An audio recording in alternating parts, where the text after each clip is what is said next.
वही लिखना है।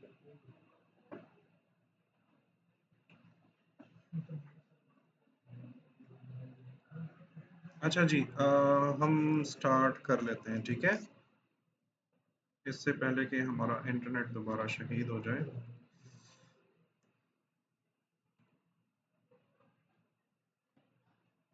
इधर ड्रॉ में चेक करना है, किधर चेक?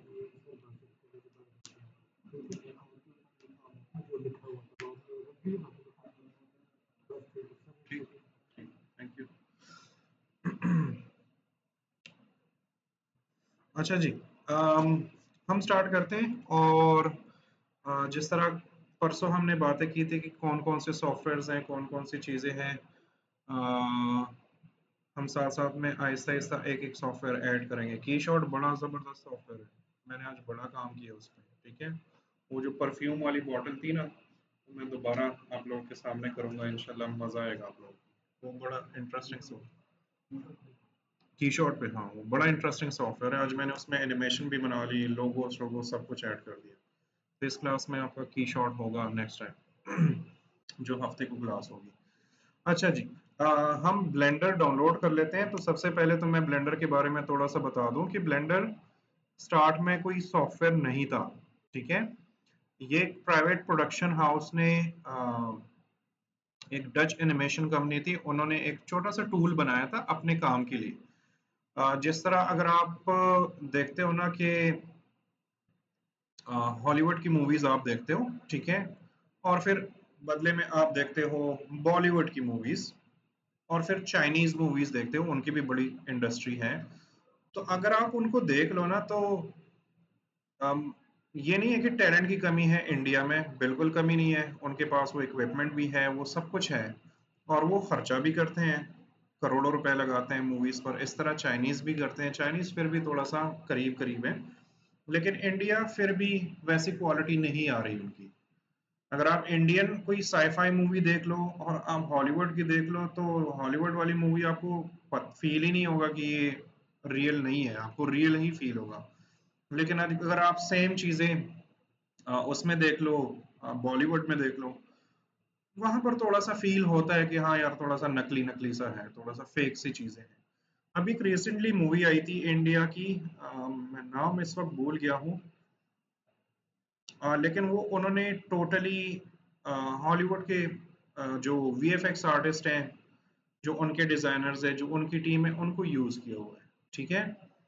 बहुत अच्छी मूवी है, स्टोरी उसकी बकवास है, मैं एज अ वीएफएक्स की बात कर रहा हूँ। एज अ वीएफएक्स उन्होंने क्या किया है कि कुछ चीजें स्टार वॉर्स से ली हुई हैं, कुछ चीजें कहीं और साईफाई मूवी से ली हुई हैं, और मिक्सचर एक बनाया हुआ है, लेकिन बहुत अच्छा किया है, ठीक है। फिर भी जब मैं उसको देख रहा था ना, तो मुझे वो फीलिंग आ रही थी कि थोड़ा सा फेक मुझे लग रहा है। उसकी वजह क्या है? उसकी वजह ये है कि जो हॉलीवुड की जो बड़ी बड़ी कंपनीज होती हैं, एमजीएम हो गया, वार्नर ब्रदर्स हो गई, यूनिवर्सल स्टूडियोज हो गई, तो ये जब मूवीज बनाते हैं और इनमें जो सॉफ्टवेयर यूज होते हैं, सॉफ्टवेयर यही वाले होते हैं। कोई ब्लेंडर यूज कर रहा है, कोई सिनेमा 4D यूज कर रहा है, कोई माया यूज कर रहा है। लेकिन वो क्या करते हैं कि उन वो चूंकि बहुत बड़ी बड़ी कंपनीज है और वो खर्चा भी करती है वैसे, उन्होंने अपने प्रोग्रामर्स बिठाए होते हैं। तो उनका जो लीड डिजाइनर होता है या जो वीएफएक्स सुपरवाइजर होता है, वो उस प्रोग्रामर से कहता है कि मुझे इस सॉफ्टवेयर में ये वाला टूल चाहिए जो ये काम मेरे लिए कर सके, ठीक है। वो प्रोग्रामर जो होते हैं, वो उनके लिए सॉफ्टवेयर इंजीनियर्स बैठे होते हैं, वो उनके लिए वो टूल डेवलप करते हैं।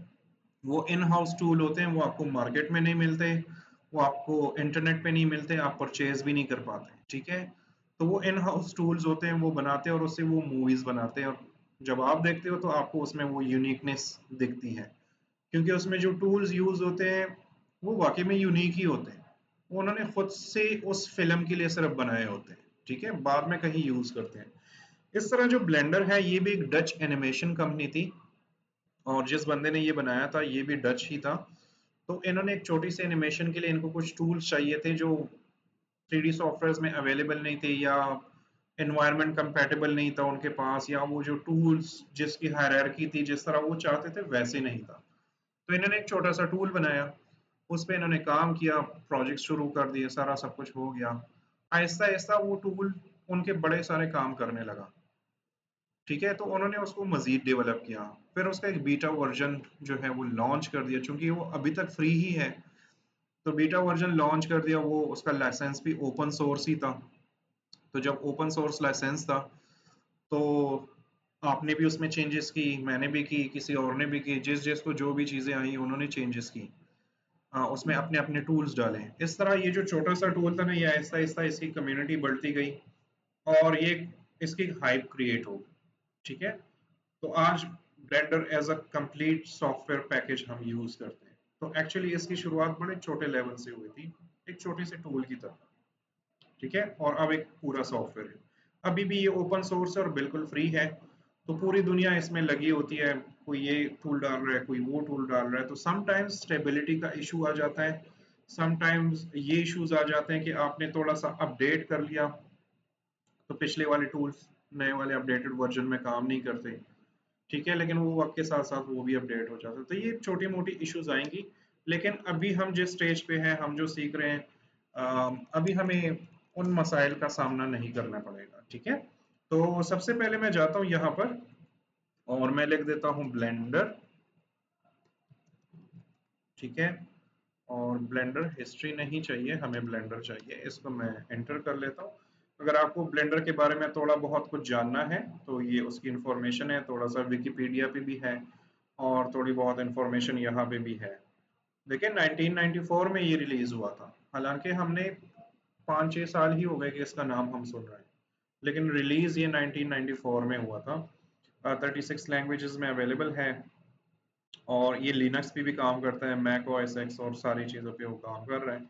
ठीक है, और लास्ट जो था प्रीव्यू रिलीज जो था वो मई 2 2025, मतलब 54 डेज अगो इसका 4.5 वर्जन आया हुआ है, जो कि हमने वही यूज करना है। अब वो प्रीव्यू वाले लेवल से निकल गया है, अब वो प्रॉपर वो हो गया है। ठीक है, एक यूनिवर्सल टाइप का सॉफ्टवेयर है, इसमें मोस्टली 5-6 जो स्किल्स हैं जो अलग अलग यूज होते हैं, वो इसमें आप यूटिलाइज कर सकते हो, इसमें बना सकते हो। लेकिन अगेन फिलहाल ये उस लेवल पे नहीं है कि आप बहुत बड़ी स्क्रीन पे चले जाओ और इसमें काम करो। ठीक है, तो इंशाल्लाह एक दिन वो भी चला जाएगा। तो मैं जाता हूँ यहाँ पर डाउनलोड्स में, ये नो प्रॉब्लम। वो पाकिस्तानी नहीं है, वो फ्लो मूवी है, फ्लो। हाँ, एक ही मूवी बनी है फ्लो के नाम से, एक में उसमें एक बिल्ली उन्होंने बनाई हुई है और उस पे सारी एनिमेशन है, और उसने ये इसी साल में उसने ऑस्कर जीत लिया, और वो एक ही बंदे ने बनाई है वो पूरी मूवी। Glass worker. अच्छा, इसका मुझे नहीं पता। ओके ओके, माशाल्लाह।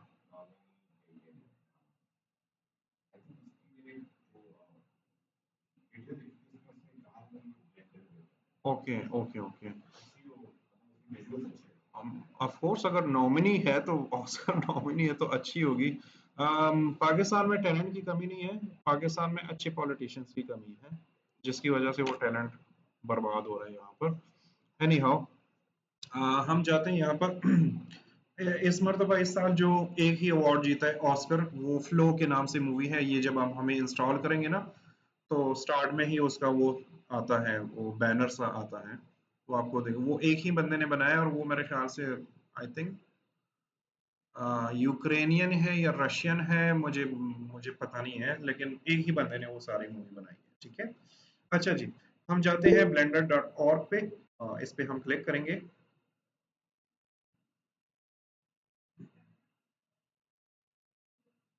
ये मूवी है, ये उसका वो है, मेन बैनर है, इसने ऑस्कर जीता है इस मूवी में। ओके, अब हम जाते हैं डाउनलोड पे। यहाँ पर हमारे पास डाउनलोड का बटन है, तो हम इस पे क्लिक करते हैं,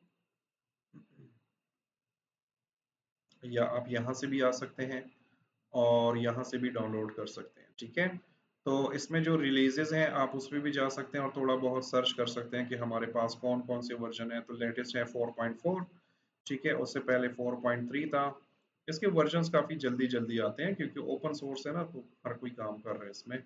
4.2, 4, अगर और पुराने उसके बारे में इंफॉर्मेशन चाहिए तो वो सारी इंफॉर्मेशन यहाँ पर अवेलेबल है, ठीक है।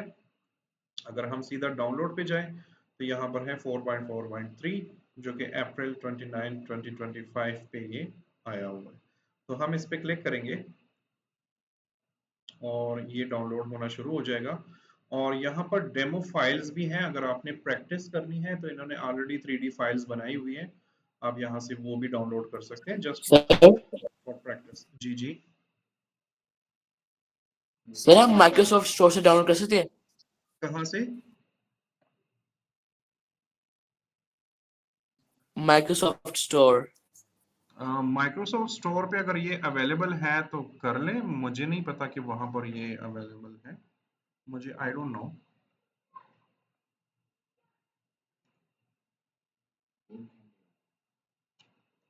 यार ये तो बड़ा जुल्म हो जाएगा, किसी के पास डाउनलोडेड तो नहीं है ब्लेंडर।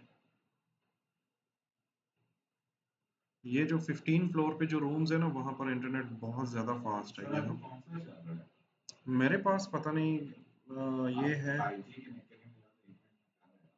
अच्छा, मैं 5G कनेक्ट।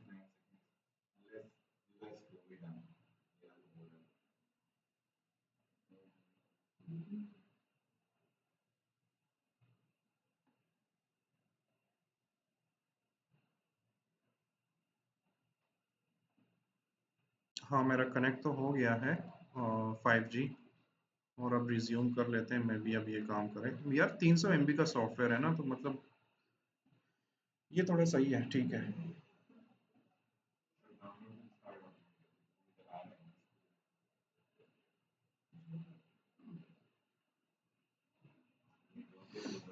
अच्छा, जो ऑनलाइन स्टूडेंट हैं उनसे भी मेरी रिक्वेस्ट है कि अगर मेरा नंबर नहीं है तो मैं आपको नंबर दे दूंगा। आज आपने अपने नाम के साथ अपना बैच नंबर वगैरह जो है वो मुझे भेजना है, ठीक है, ताकि मैं आपको गूगल क्लासरूम में ऐड कर सकूं। दूसरा, जो ऑफलाइन स्टूडेंट है आप प्लीज़ अपना LMS उनसे दोबारा रिकन्फर्म करा लें, ठीक है, ताकि वो आपको LMS दें।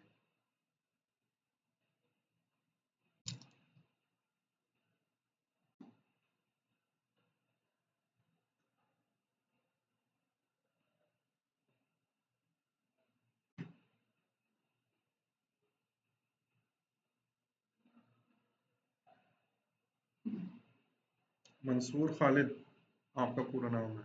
अच्छा, आपका LMS है, आप मेरे पास आ रहे हैं, बाकी कोई नहीं आ रहा। हसन इमरान और मंसूर खालिद आप दोनों का आ रहा है।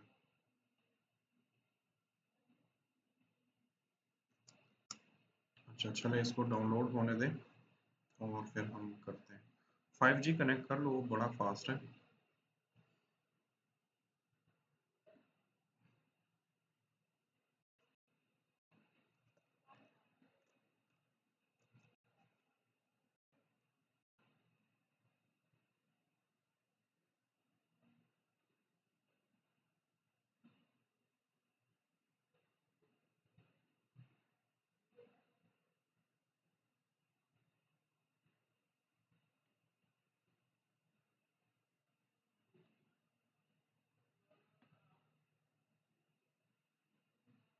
ये मैं पहले से भी डाउनलोड कर सकता था, लेकिन फिर अक्सर स्टूडेंट्स को प्रॉब्लम होती है, वो कहते हैं जी डाउनलोड कैसे करना है, कहाँ से करना है, नहीं डाउनलोड हो रहा।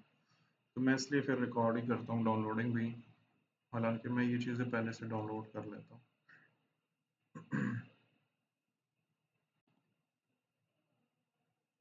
असाइनमेंट किए इस वीक वाला? अभी तक मैंने तुम दोनों से समोसे नहीं खाए।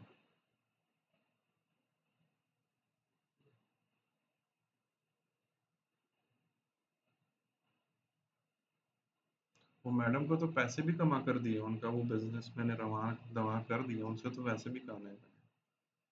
उन्होंने इन्वेस्टमेंट कर दी, वो परसों $1-2 कमा भी लिए, आज फिर लगी हुई है। थोड़े बहुत पैसे कमाने हो ना ट्रेडिंग में तो मुझसे मशवरा कर सकते हो, ठीक है। ट्रेडिंग में, हाँ मैं आपको अ, मतलब वो तरीका बताऊंगा जो थोड़ा सा पेशेंस के साथ होगा, लालच के बगैर होगा, थोड़ी सी कम क्या कहते हैं उसे, कम बेनिफिट होगा, कम पैसे कमाएंगे लेकिन कमाएंगे, डेली कुछ ना कुछ कमाएंगे। ठीक है, बाकी डिपेंड करता है आपके इन्वेस्टमेंट पे कि आप लोग कितना इन्वेस्ट करते हो। लेकिन मैं वो तरीका बताता हूँ जो रिस्क फ्री है। जिसमें रिस्क है वो मैं खुद नहीं करता, मैं आपको क्यों बताऊंगा कि इन्वेस्ट करूँ ट्रेडिंग में। बाइनेंस, मैं उस पर करता हूँ। मैं अभी $1000 लगाए हुए हैं, मैं सुबह से ऑलमोस्ट $200 कमा चुका हूँ। अभी 160 और भी पड़े हैं, उनको इन्वेस्ट करना है लेकिन नहीं कर रहा। तो मैंने आपसे स्टार्ट में कहा था ना कि इंशाल्लाह क्लासेस में, ये क्लासेस तो होती रहेंगी, साथ साथ में मैं आपको बड़ी सारी इन्फॉर्मेशन और भी दिया करूँगा। ठीक है, किसी को वीडियो एडिटिंग सीखनी है तो मेरे पास फ्री क्लासेस हैं, वो भी आप ले सकते हो। ग्राफिक्स डिज़ाइनिंग सीखनी है तो उसके मेरे पास लेक्चर्स पड़े हुए हैं, मैं उनमें भी आपको शामिल कर सकता हूँ। मतलब जितना फ़ायदा आप लोग ले सकते हो खुद ही ले लो, क्योंकि मैं भूल जाता हूँ चीज़ें, तो आपको जो जहन में आता है पूछा करें। मैं भी अगर मेरे पास कोई रास्ता हो उसका तो मैं ज़रूर बताया करूँगा।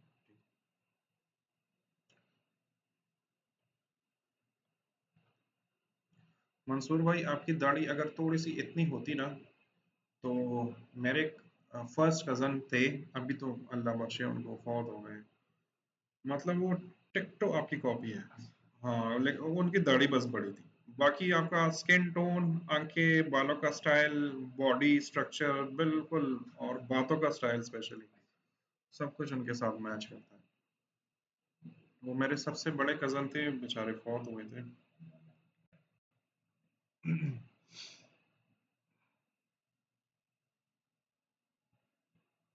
अच्छा, सॉफ्टवेयर, अगर 3D मॉडलिंग में आना है और 3D मॉडलिंग प्रॉपरली सीखनी है तो ब्लेंडर से ही शुरुआत करें। स्टार्ट में ये थोड़ा सा अजीब सा लगता है, लेकिन बाद में फिर मतलब एक एक दो असाइनमेंट्स आप कर लो ना, फिर यूज टू हो जाओगे, फिर बहुत इजी हो जाएगा। तो इसमें आपकी मॉडलिंग स्पीड बहुत ज़्यादा बढ़ जाती है, क्योंकि उन्होंने मोस्टली चीज़ें शॉर्टकट कीज भी रखी हुई हैं, जो कि मैं नहीं यूज़ करता, लेकिन मैं मेन्यूज़ भी यूज़ करूँगा, मैं साथ साथ में उसके शॉर्टकट की भी वो करूँगा, तो आपकी स्पीड बड़ी बढ़ जाएगी। तो इसमें ना ब्लेंडर में अपना कॉन्सेप्ट क्लियर कर दें कि 3D है क्या, और हम क्यों यूज़ करते हैं और कैसे यूज़ करते हैं, इसमें सारी चीज़ें वो क्लियर कर दे, फिर बाकी दुनिया का कोई भी सॉफ्टवेयर आप 3D यूज़ करोगे ना, आपका माइंड क्लियर होगा कि इसमें मोस्टली टूल्स एक जैसे ही हैं। ठीक है।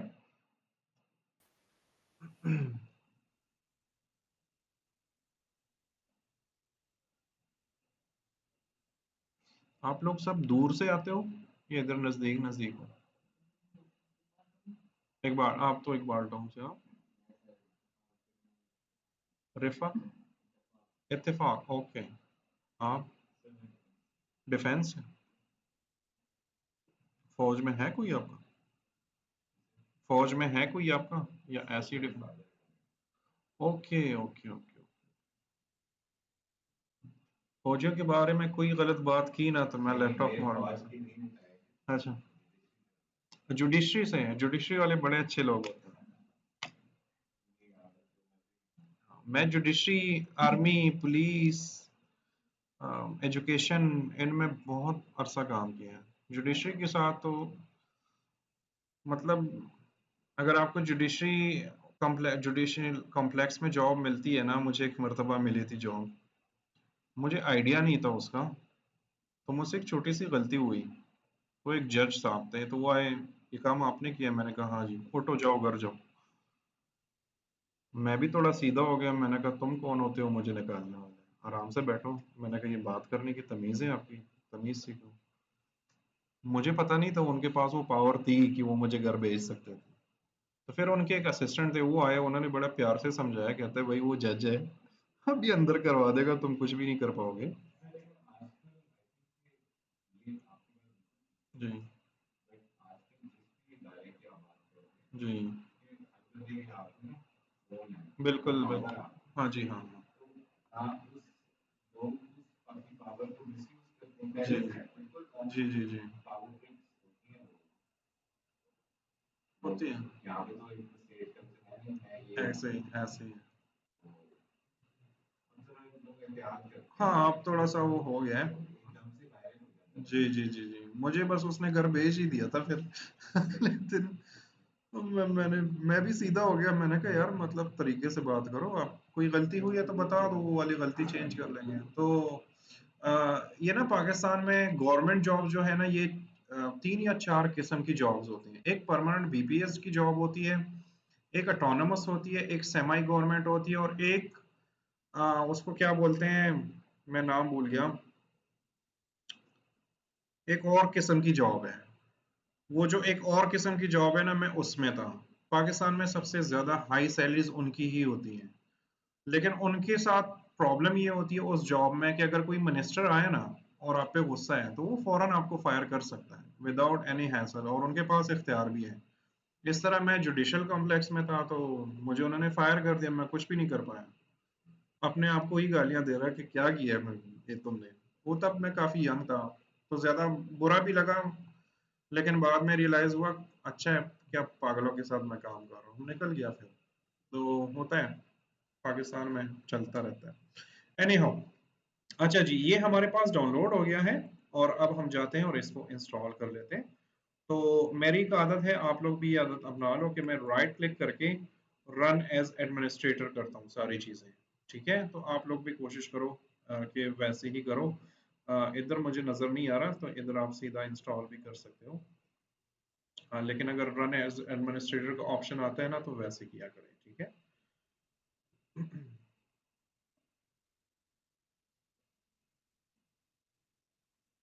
ये नेक्स्ट नेक्स्ट और इंस्टॉल, इसकी इंस्टॉलेशन में भी कोई ज़्यादा वो नहीं है, मुश्किल चीज़ें नहीं है, अब बहुत सिंपल सी इसकी इंस्टॉलेशन है।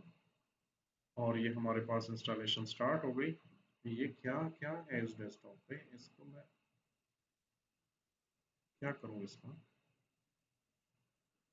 ये अच्छा, ये विंडोज 10 है, इसलिए मुझे अजीब सी लग रही है।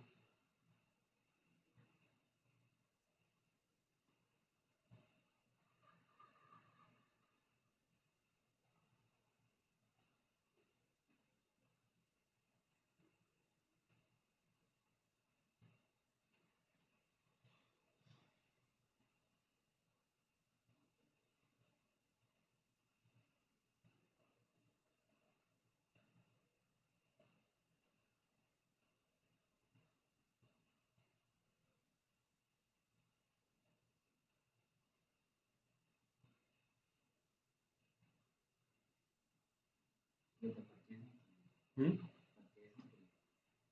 अच्छा,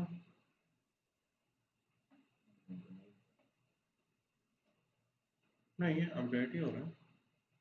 आप किस चीज़ की बात कर रहे हैं? ब्लेंडर परचेज क्यों, आपके सामने तो डाउनलोड किया मैंने। परचेज का ऑप्शन है ही नहीं, ये तो फ्री है। हाँ, डोनेशन तो हम लेते हैं, हम देते नहीं हैं।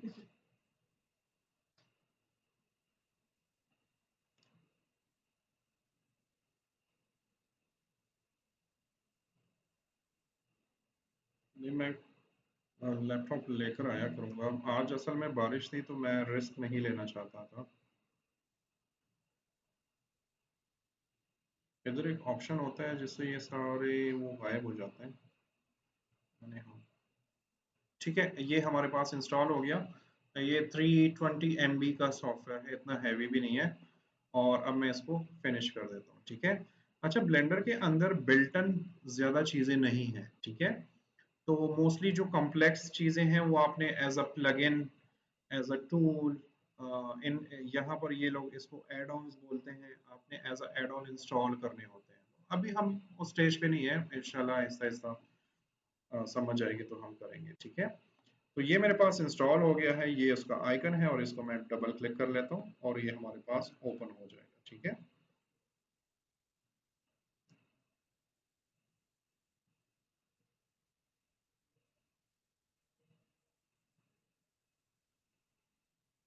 एक स्टूडेंट बाहर सीढ़ियों में बैठा हुआ है, क्लास ले रहा है,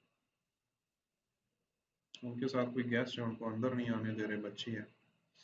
ठीक है, आपके सामने इस तरह का सॉफ्टवेयर खुल जाएगा। ये उनका मेन पेज है। यहाँ से अगर आपने कोई सेटिंग्स चेंज करनी हो तो आप बिल्कुल कर सकते हो, लेकिन मैं बिल्कुल भी नहीं कहूँगा कि आप करो, ठीक है। पहले ना डिफ़ॉल्ट में जो चीज़ें होती हैं उनके साथ अपने आप को आदी करें, सॉफ्टवेयर का नो हाउ जान लें, फिर उसके बाद चीज़ें कर सकते हो, ठीक है। यहाँ पर क्या क्या है हमारे पास, जैसे क्रिएट न्यू प्रेफरेंसेस में है, जैसे हमने ब्लेंडर डार्क करना है या लाइट वर्जन यूज करना है तो आपको डार्क ही यूज करो, आंखों के लिए वो ज्यादा अच्छा है, ठीक है। की मैप जो है आपने कौन सा यूज करना है, नया वाला यूज करना है। की मैप का मतलब shortcut keys, mouse left right जो भी है, तो हम बाय डिफॉल्ट ही यूज करते हैं, ठीक है। और हम और भी शॉर्टकट कीज वगैरह कुछ भी नहीं चेंज करते। तो ये देखें यहाँ पर नाम लिखा हुआ है फ्लो। तो ये एक बंदे ने ये पूरी मूवी अकेले ही बनाई है, एक ही बंदे ने, ठीक है। और वो उसने एक कंपटीशन में सबमिट कर दी, जो कि बाद में उस पे भी उसने अवार्ड लिया था। बाद में फिर ये नॉमिनेशंस आई थी, एक एंडी गेम्स होता है ना, एक एंडी मूवीज टाइप की एक चीज होती है, तो उसमें नॉमिनेशंस आई थी।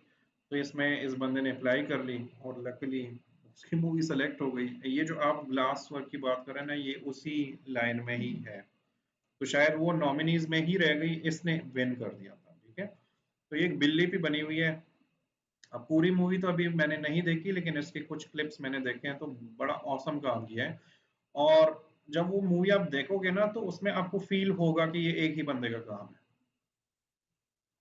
चीजें लिमिटेड लिमिटेड और एक बबल के अंदर ही वो घूमा फिरा है और उसने सारा काम किया हुआ है।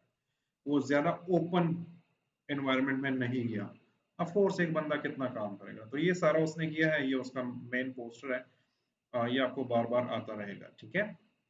अच्छा, मैं अब यहाँ पर क्लिक कर लेता हूँ और हमारे सामने जो है ब्लेंडर जो है वो खुल गया है, ठीक है। तो थोड़ा सा हम इसके इंटरफेस के बारे में बात कर लेते हैं, और दो जो बेसिक प्रिमिटिव्स ऑब्जेक्ट्स होते हैं, प्रिमिटिव्स क्या होते हैं वो भी मैं समझा देता हूँ, हम उनके बारे में देख लेते हैं, ठीक है। एक्चुअली ना मैं आज भी एक तगड़ा सा क्लास दे सकता था, लेकिन मसला ये है कि कल आपकी क्लास है नहीं, फिर आपकी मंडे से क्लास है, तो वो फ्लो बीच में टूट ही जाएगी। तो मंडे से ना हम एक फ्लो में एक्चुअल प्रोजेक्ट्स पे काम करना शुरू कर देंगे ना, तो डेली कोई भी क्वेश्चन होगा, कोई क्यूरी होगी, वो भी साथ साथ में क्लियर होती जाएगी, ठीक है। तो आज जस्ट इसकी नेविगेशन सीख लो और थोड़ा सा इसके बारे में जान लो कि हम क्या क्या कर सकते हैं। तो ये इसका इंटरफेस है। सबसे पहले हम यहाँ पर आते हैं, ये हमारे पास मेन मेन्यू है, ठीक है। बार बार बातें जहन में याद आ रही है, मैं ज्यादा थ्योरेटिकल बंदा नहीं हूँ, मैं प्रैक्टिकल ही काम कराता हूँ, तो थ्योरी पे हम टाइम वेस्ट नहीं करेंगे, ठीक है। तो ये हमारे पास सारा जो है एक पैनल है, ये हमारे पास मेन मेन्यू है यहाँ पर, ठीक है। यहाँ पर जो आपको बटन्स नजर आ रहे हैं, लेआउट है, मॉडलिंग है, स्कल्पटिंग है, यूवी एडिटिंग है, और ये इस तरह के यहाँ तक, और पूरी एक चेन चल रही है ऑलमोस्ट यहाँ तक। आप इसमें अगर आपको पाइथन वगैरह आता है तो आप इसमें कोडिंग भी कर सकते हो, उसके थ्रू भी चीजें बना सकते हो, ठीक है। ये 3D की डिफरेंट स्पेशलिटीज हैं, जैसे मॉडलिंग हो गया, स्कल्पटिंग, फिर टेक्सचरिंग हो गया, ठीक है, एनिमेशन, रेंडरिंग। पाकिस्तान में तो हम ये सारे काम खुद ही करते हैं, लेकिन जब आप इस फील्ड में ना थोड़ा सा आगे एक मास्टर लेवल तक पहुंच जाओ, आप खुद मास्टर बन जाओ, तो फिर ये चीजें अलग अलग हो जाती हैं। कोई मॉडलिंग कर रहा है, कोई स्कल्पटिंग करेगा, कोई एनिमेशन बनाएगा, जिस तरह मूवीज में होता है, जिस तरह ड्रामाज में होता है, ठीक है, या एनिमेटेड सीरीज में जो होता है, तो वो एक बंदे का काम नहीं होता, वो मुख्तलिफ लोग इस तरह डिफरेंट फील्ड्स में काम कर रहे होते हैं। तो ये हमारे पास एक्चुअली लेआउट्स हैं जो ये आपको नजर आ रही है। तो अगर आप मॉडलिंग कर रहे हैं और आप मॉडलिंग पे क्लिक करो, तो मॉडलिंग के जितने टूल्स हैं, जितनी चीजें हैं, वो आपके सामने खुल जाएंगी, ठीक है।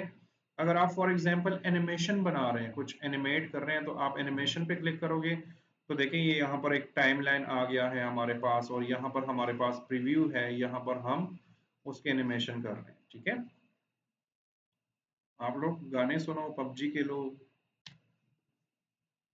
क्योंकि इनका रिपीट हो रहा है सारी चीजें, ठीक है। फिर यहाँ पर अगर आप कंपोजिटिंग कर रहे हो, फॉर एग्जांपल रियल को और फेक चीजों को आप इकट्ठे मिलाते हो, कंपोजिटिंग वैसे समझते हो क्या क्या होता है compositing? Okay, compositing, exactly compositing जो होते हैं ना, ये बहुत बड़ी फील्ड है, वीएफएक्स आर्टिस्ट बहुत ज्यादा यूज करते हैं कंपोजिटिंग, इसको बोलते हैं। फॉर एग्जांपल एक मूवी का सीन है जिसमें कार बॉम्ब ब्लास्ट हो रहा है, ठीक है। अब वो कार रियल नहीं है, वो कार 3D मॉडलर ने बनाया है, उसका जो फायर है वो किसी वीएफएक्स आर्टिस्ट ने बनाया है, उसका जो साउंड है, जो ब्लास्ट का साउंड है, वो किसी साउंड डिजाइनर ने बनाया होगा, ठीक है। उसमें अगर और कुछ पार्टिकल्स हैं या कुछ भी है तो वो किसी और डिजाइनर ने बनाया होगा। कंपोजिटर का काम ये होता है कि वो सारी चीजें इकट्ठे कर लेता है, ठीक है। और इकट्ठे करना भी वीएफएक्स आर्टिस्ट का काम होता है, वो इकट्ठे करके ना एक पूरा सीन बना लेते हैं। गाड़ी बनाई, उसके ऊपर आग लगा ली, उसके ऊपर वो पार्टिकल्स लगा लिए, धुआं लगा लिया, वो सारी चीजें।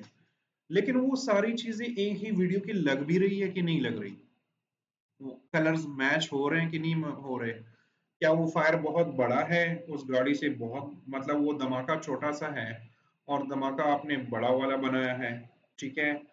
क्या जो धमाका हुआ है उससे उस कार के इतने टुकड़े हो भी सकते हैं कि नहीं हो सकते, ठीक है। तो ये चीजें एक कंप्लीट फॉर्मेट में, एक कंप्लीट कॉम्बिनेशन में रखने को हम कंपोजिटिंग बोलते हैं। और जो बंदा इस काम को करता है उसको हम कंपोजिटर बोलते हैं, ठीक है। कंपोजिटर का क्या काम होता है कि वो मुख्तलिफ आर्टिस्ट से डिफरेंट डेटा इकट्ठा करके उनको एक वीडियो में कन्वर्ट कर देता है या एक सीन में कन्वर्ट कर देता है और उनको मैच कर देता है। आपको फील नहीं होता कि ये अलग अलग है ये चीजें, ठीक है। तो अगर आप कंपोजिटिंग में काम कर रहे हैं तो देखिए कंपोजिटिंग की सारी चीजें खुल गई। अगर आप कोडिंग कर रहे हैं, फॉर एग्जांपल पाइथन वगैरह में इसमें कोडिंग कर रहे हैं, तो ये देखें आपके पास पाइथन की सारी चीजें जो है वो ओपन हो गई हैं, इवन आपको वो विंडो भी नजर आ रहा है। तो ये हमारे पास डिफरेंट लेआउट्स हैं या डिफरेंट वर्क स्पेस हम इनको बोलते हैं।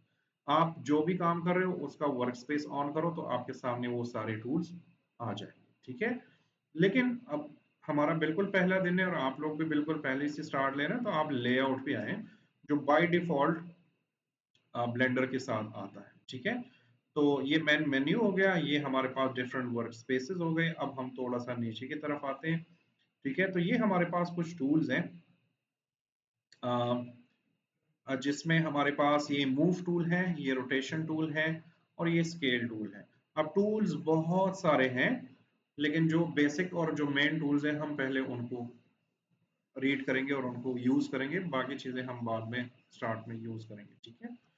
तो ये हमारे पास जैसे फॉर एग्जांपल मूव टूल है, तो ये मेरे पास एक बॉक्स बना हुआ है। अगर मैं इस पे क्लिक करूं तो देखिए मेरे पास इसको मूव करने के लिए कुछ हैंडल्स नजर नहीं आ रहे, कुछ भी नजर नहीं आ रहा, ठीक है। तो अगर हम जाते हैं यहाँ पर और इस मूव टूल पे क्लिक करते हैं, तब देखें हमारे पास ये डिफरेंट एक्सेस आ गए, इसको हम एक्सेस बोलते हैं। आप कोई मुझे बता सकता है कि 2D और 3D में क्या डिफरेंस है?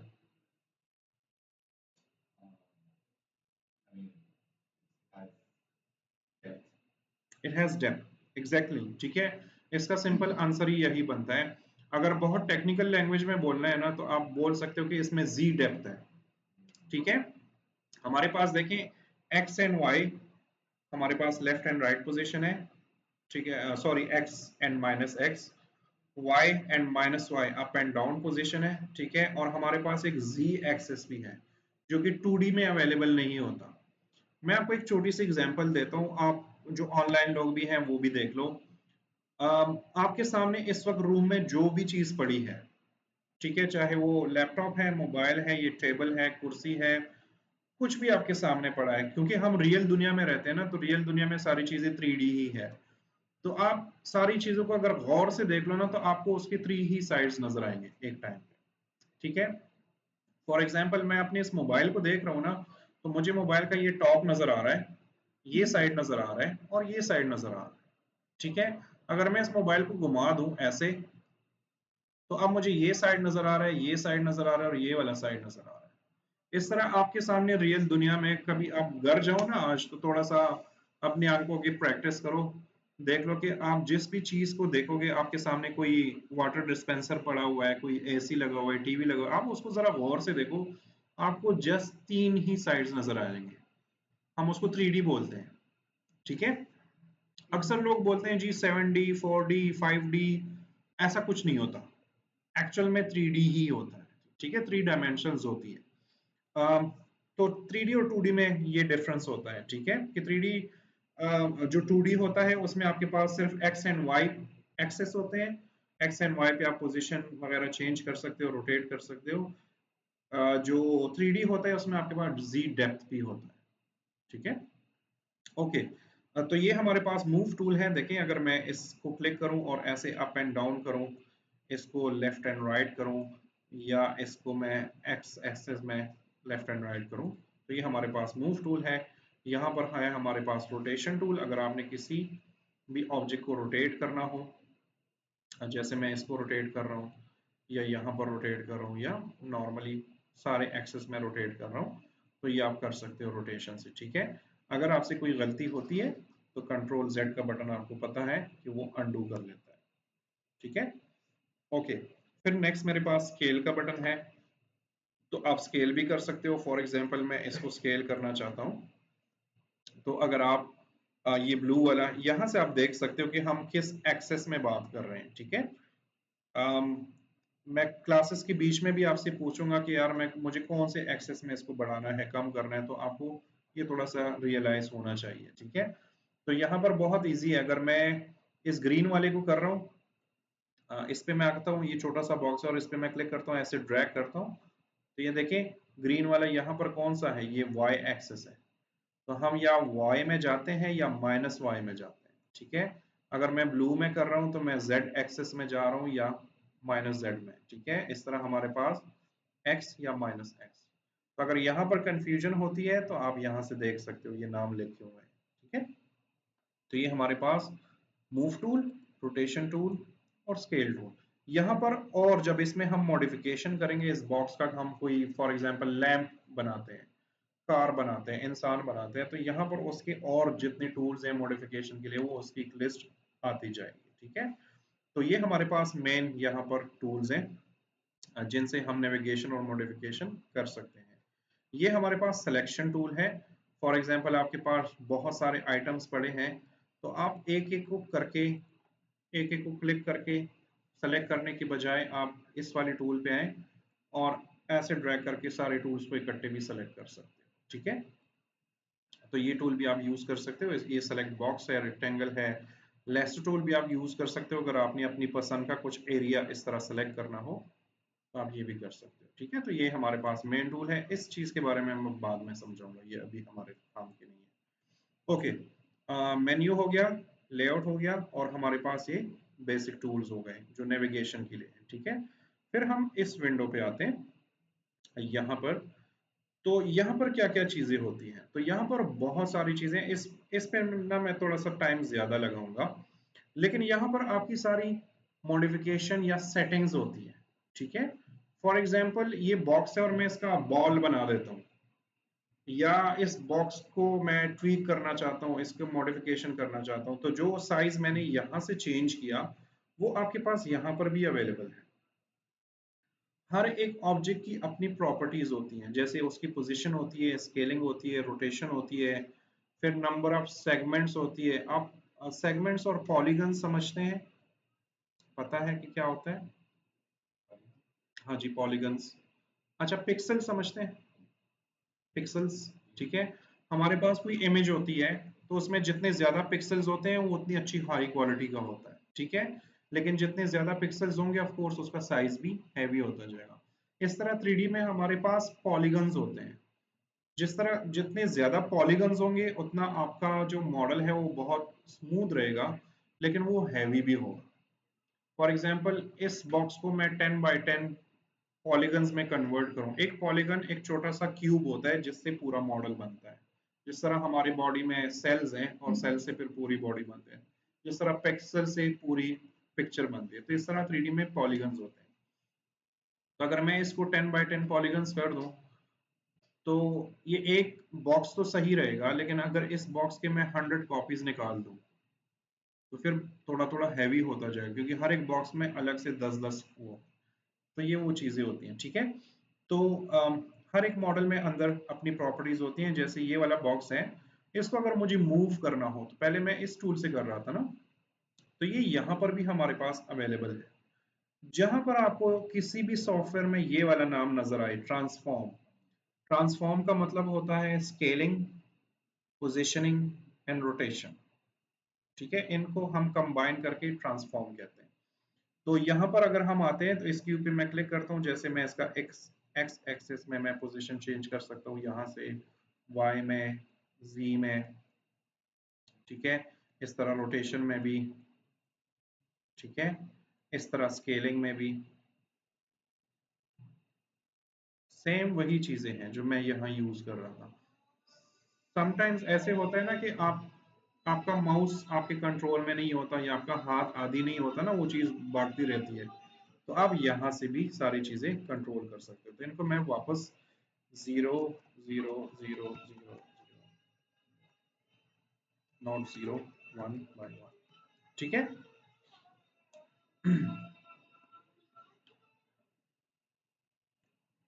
एक दो मिनट वेट कर ले, सिर्फ अजान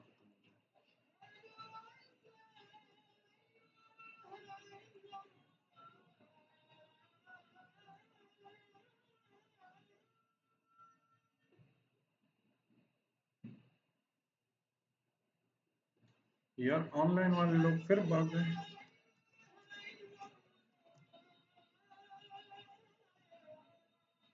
ग्रुप में कोई मैसेजेस तो नहीं आ रहे, वो स्टूडेंट्स ऑनलाइन है ही नहीं।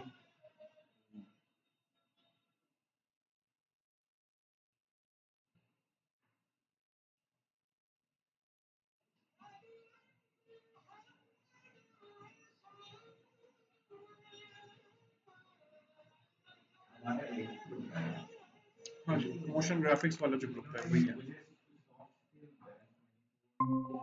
वो आपका नहीं है, वो ऐसे ही ऐड किया हुआ है, लेकिन वो आपका है नहीं। सर आप लेफ्ट हो गए थे। जी जी Haider, we are back.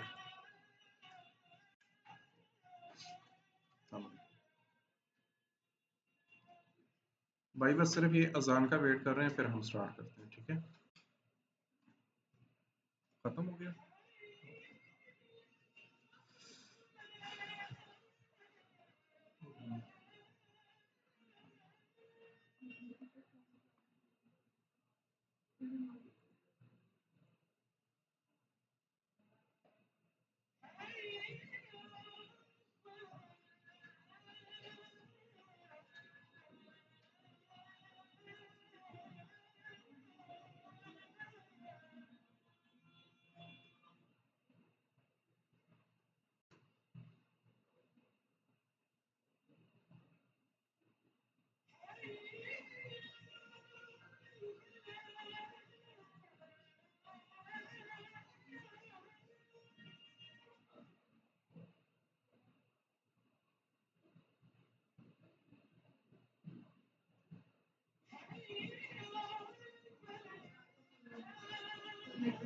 Arshad Nadeem.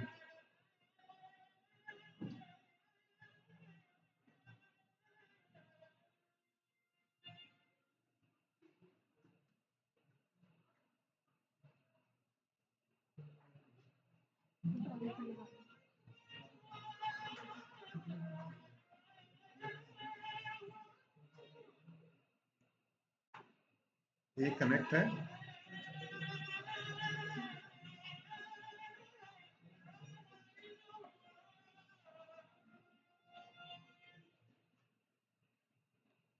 Okay. तो हमारे पास ये बॉक्स हो गया, हमारे पास कुछ और भी हो सकता है, मैं और भी मॉडल्स ऐड करता हूँ, ठीक है। ये वाला पैनल हमने थोड़ा सा डिटेल में देखना है क्योंकि इसमें चीज़ें बहुत ज़्यादा है। यहाँ पर हम आ जाते हैं, तो यहाँ पर हमारे पास क्या है, अगर आप लोगों ने फोटोशॉप वगैरह यूज़ किया हो ना, तो फोटोशॉप में जब हम काम करते हैं तो हमारे पास डिफरेंट लेयर्स बनती हैं, ठीक है। इस तरह हमारे पास 3D में भी लेयर्स बनती हैं। फॉर एग्जांपल यहाँ पर ऑलरेडी कैमरा लगा हुआ है तो उसका लेयर यहाँ पर बना हुआ है, यहाँ पर हमारे पास एक बॉक्स बना हुआ है तो उसका भी लेयर यहाँ पर आ गया है, फिर यहाँ पर एक लाइट लगी हुई है। तो आप यहाँ पर इस सीन में जो भी बनाओगे उसके यहाँ पर लेयर्स बनते जाएंगे, ठीक है। और आप उनको ऑन ऑफ भी कर सकते हो अपने मुताबिक, और उनकी एक एक को क्लिक करके मॉडिफाई भी कर सकते हो, सर ठीक है। जी जी। अपनी स्क्रीन शेयर कर ले, अपनी स्क्रीन।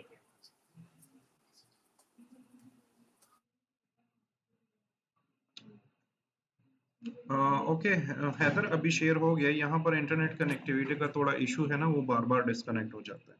एनी हाउ, तो ये हमारे पास वो पैनल है जहां पर हमारे डिफरेंट लेयर्स बनते हैं, ठीक है। फिर यहाँ पर नीचे हमारे पास एक और पैनल है जहां पर हम एनिमेशंस को कंट्रोल करते हैं, ठीक है। यहाँ पर हम कीज लगाते हैं, उनको फास्ट फॉरवर्ड करते हैं, रिवर्स करते हैं, या जो भी चीजें हमारे पास होती हैं वो हम यहाँ से कंट्रोल करते हैं, ठीक है जी। ओके, ठीक है। तो ये हमारे पास मेन चीजें थी। यहाँ पर हमारे पास कुछ चीजें हैं, ये जब हम काम शुरू करेंगे तो हम उसमें फिर ऐड कर लेते हैं, ठीक है, और ये वाली ऑप्शंस भी हम नोट कर लेते हैं। ये जो हमारे पास यहाँ पर कुछ बटन्स बने हुए हैं, तो ये हमारे पास जूम इन जूम आउट के लिए है, अगर हमने अपना वो करना हो। वैसे आप माउस से ये वाला बटन प्रेस करके भी कर सकते हो, ठीक है। फिर हमारे पास यहाँ पर ये हैंड का टूल है जिससे आप पैनिंग कर सकते हो, ठीक है। और यहाँ पर हमारे पास एक कैमरा का टूल भी है, एक कैमरा का आइकन है। हमने कैमरा बनाया हुआ है लेकिन हमारे सामने जो ऑब्जेक्ट नजर आ रहे हैं हम कैमरा के थ्रू नहीं देख रहे हैं, वो हम नॉर्मली ऐसे ही देख रहे हैं, ठीक है। मैं इस इदारे का हीरो हूँ, मेरे बड़े सारे वीडियोस बनती हैं, ठीक है। ठीक है। तो यहाँ पर हमारे पास कैमरा का जो ऑप्शन है, जब आप इसको ऑन करते हो तो अब जो आपको वीडियो नजर आ रही है या जो भी चीज नजर आ रही है ना, वो हम कैमरा के थ्रू देख रहे हैं। अगर इस कैमरा को मैं ऑफ करता हूं तो हमारे पास ये ऐसे नजर आ रहा है। जब आप इस चीज को एक्सपोर्ट करेंगे फाइनल वीडियो में या फाइनल प्रोडक्ट में, तो आपने अपना कैमरा ऑन करना है। हमें इस वाले फ्रेम में चीजें सेट करनी है और वो हमने एक्सपोर्ट करनी है, ठीक है। तो ये हमारे पास कैमरा टूल है। ये भी बात की चीजें, ये हमें बार बार आएंगी नजर। अब मैं आता हूँ ना इस वाले पैनल पे, चूंकि ये बहुत ज्यादा इंपॉर्टेंट है और इस पे थोड़ा सा टाइम हमने ज्यादा लगाना है। फिर मैं आपके सामने स्फेयर कैसे बनता है। अच्छा, बॉक्स प्लीज। जी जी जी जी। वो आपको पूरी आजादी है, जरूरी नहीं है कि आप उसी साइड पे करो। आप जिस साइड पे भी बिल्ड करते हो चीजें, कैमरा को आप मूव भी कर सकते हो, ठीक है। मतलब ये कैमरा जो है ये टोटली आप मूवेबल है, आप इसके साथ कुछ भी कर सकते हो, ऐसा भी नहीं है।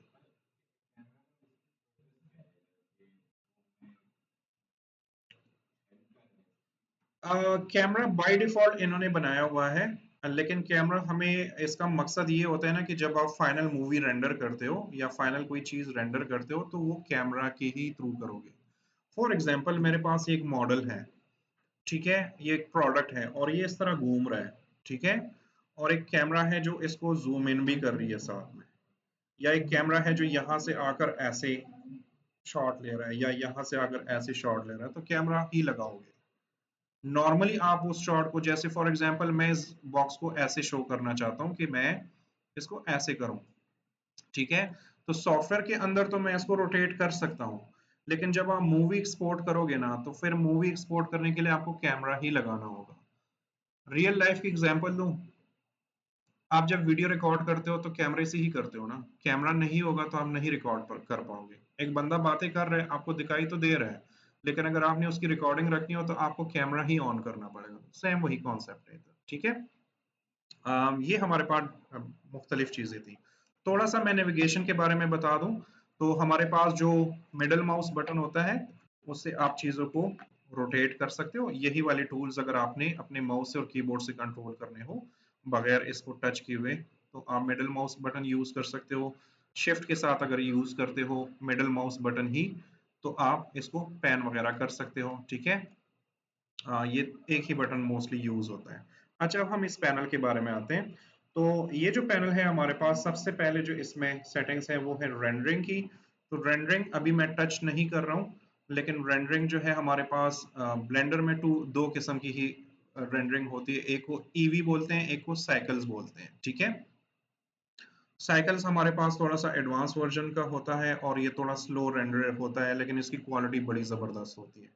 तो अगर आपने कोई प्रोडक्ट ही रेंडर करना हो, जैसे पेप्सी का केन बनाना हो, ठीक है, जैसे टपाल टी बनानी हो, कुछ भी कोई भी मॉडल आपने बनाना हो और उसकी हाई क्वालिटी रेंडर आपको चाहिए, तो फिर आप साइकिल्स पे ही आएंगे। ये साइकिल्स वाला हम चेक करेंगे, ठीक है। ईवी जो है ये ईवी नॉर्मल सॉफ्टवेयर के थ्रू ही होता है। इसमें आप हार्डवेयर भी, अगर आपके पास अपना ग्राफिक्स कार्ड बड़ा अच्छा लगा है तो आप हार्डवेयर कार्ड को यूज करके अच्छी रेंडर निकाल सकते हो फास्ट टाइम पे। अगर आपके पास अच्छा ग्राफिक्स कार्ड नहीं है और सिस्टम भी कोई ज्यादा हैवी नहीं है, तो फिर आप ईवी पे ही रहो, ठीक है। अच्छा, रेंडरिंग की सेटिंग में हम ज्यादा नहीं जाएंगे। यहाँ पर हम जाएंगे आउटपुट में। अगर आपने अपनी फाइल्स को आउट करनी हो तो किस फॉर्मेट में आउट करनी है, वीडियो में आउट करनी है, इमेज में आउट करनी है, या किसी एनिमेशन में आउट करनी है, किस तरह आउट करनी है, ठीक है। और उनका साइज क्या होगा। आप लोगों को H D, full H D, standard H D, इन चीजों का पता है? फुल एच डी की क्या साइज होती है? 4K नहीं, हम एच डी की बात करें। 1080, लेकिन पूरा बताओ ना। 1080 उस एग्जैक्टली ठीक है। जो फुल एच डी होता है वो होता है 1920 बाई 1080। जो स्टैंडर्ड एच डी होता है वो होता है 1280 बाई 720। मोस्टली लोग जानते हैं इन चीज़ों को, मुझे एक्सप्लेन करने की ज़रूरत नहीं है, लेकिन चलो एक नॉलेज के तौर पर। तो एक स्टैंडर्ड एच डी होता है, एक फुल एच डी होता है, फिर उससे बाद फिर उसके बाद हमारे पास 1K, 2K, 4K, 8K, 12K, 16K। हमने इतना हैवी करना ही नहीं है, ठीक है। आप लोग जिस मार्केट में काम कर रहे हो और जो आप लोगों के पास इक्विपमेंट्स है ना, आप फुल एच डी से ऊपर ना जाएं, ठीक है।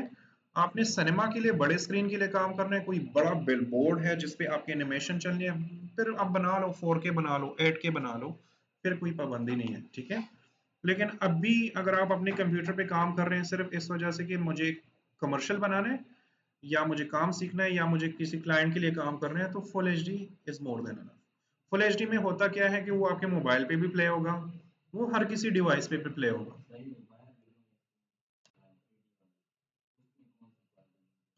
कहाँ पर लगी हुई है?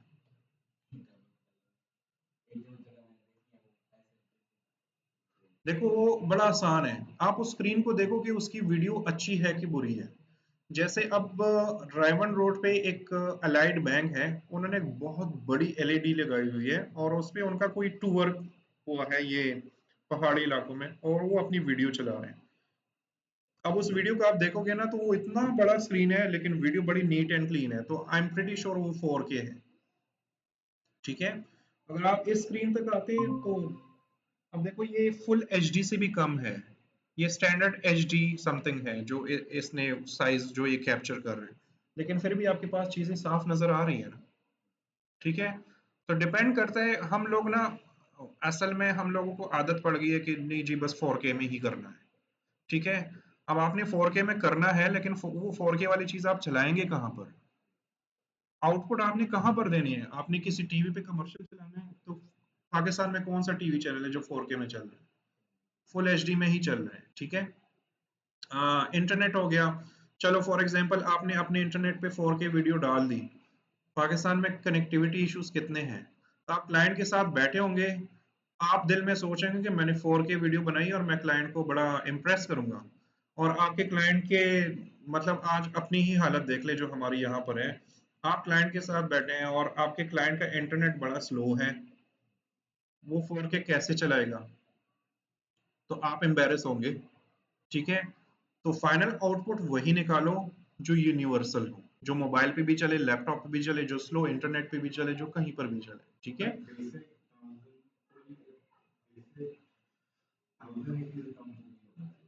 मैं वही कह रहा हूँ ना कि फुल एचडी से कम ना करो, ठीक है। 1920 बाई 1080 जिसको हम शॉर्टकट में 1080 बोलते हैं, ठीक है, ये काफी है।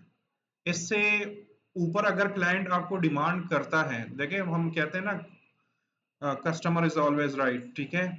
तो वो आपका कस्टमर है या वो आपका क्लाइंट है, अगर वो आपसे कह रहा है कि नहीं भाई मुझे 4K में ही चाहिए, तो फिर आपकी मजबूरी है, फिर तो आपने 4K में ही करना है।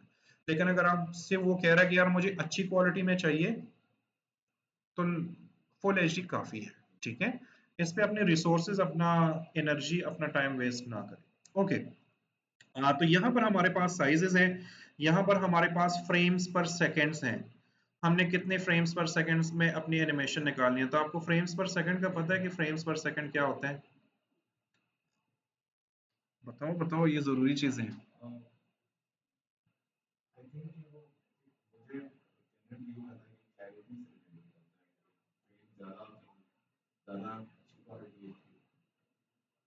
सही है। मैं आपको बताता हूँ, अगर किसी को फ्रेम्स एक्सप्लेन करने हो कि फ्रेम्स क्या होते हैं, ठीक है।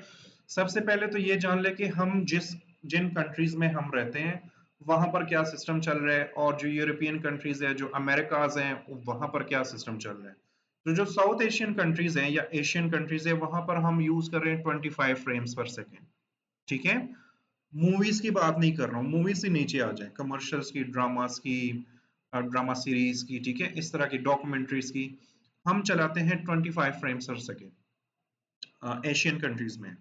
जो यूरोपियन कंट्रीज है या जो या यूके हो गया या अमेरिकाज हो गए, ठीक है, वहां पर चलता है 29.97927, इस तरह, मतलब 30 फ्रेम्स पर सेकंड वहां पर चलता है, ठीक है। फिर इसमें एच डी आ जाती है। अब एच डी में आप 50 फ्रेम्स पर सेकंड भी कर सकते हो, 60 भी कर सकते हो, 90 भी कर सकते हो, ठीक है।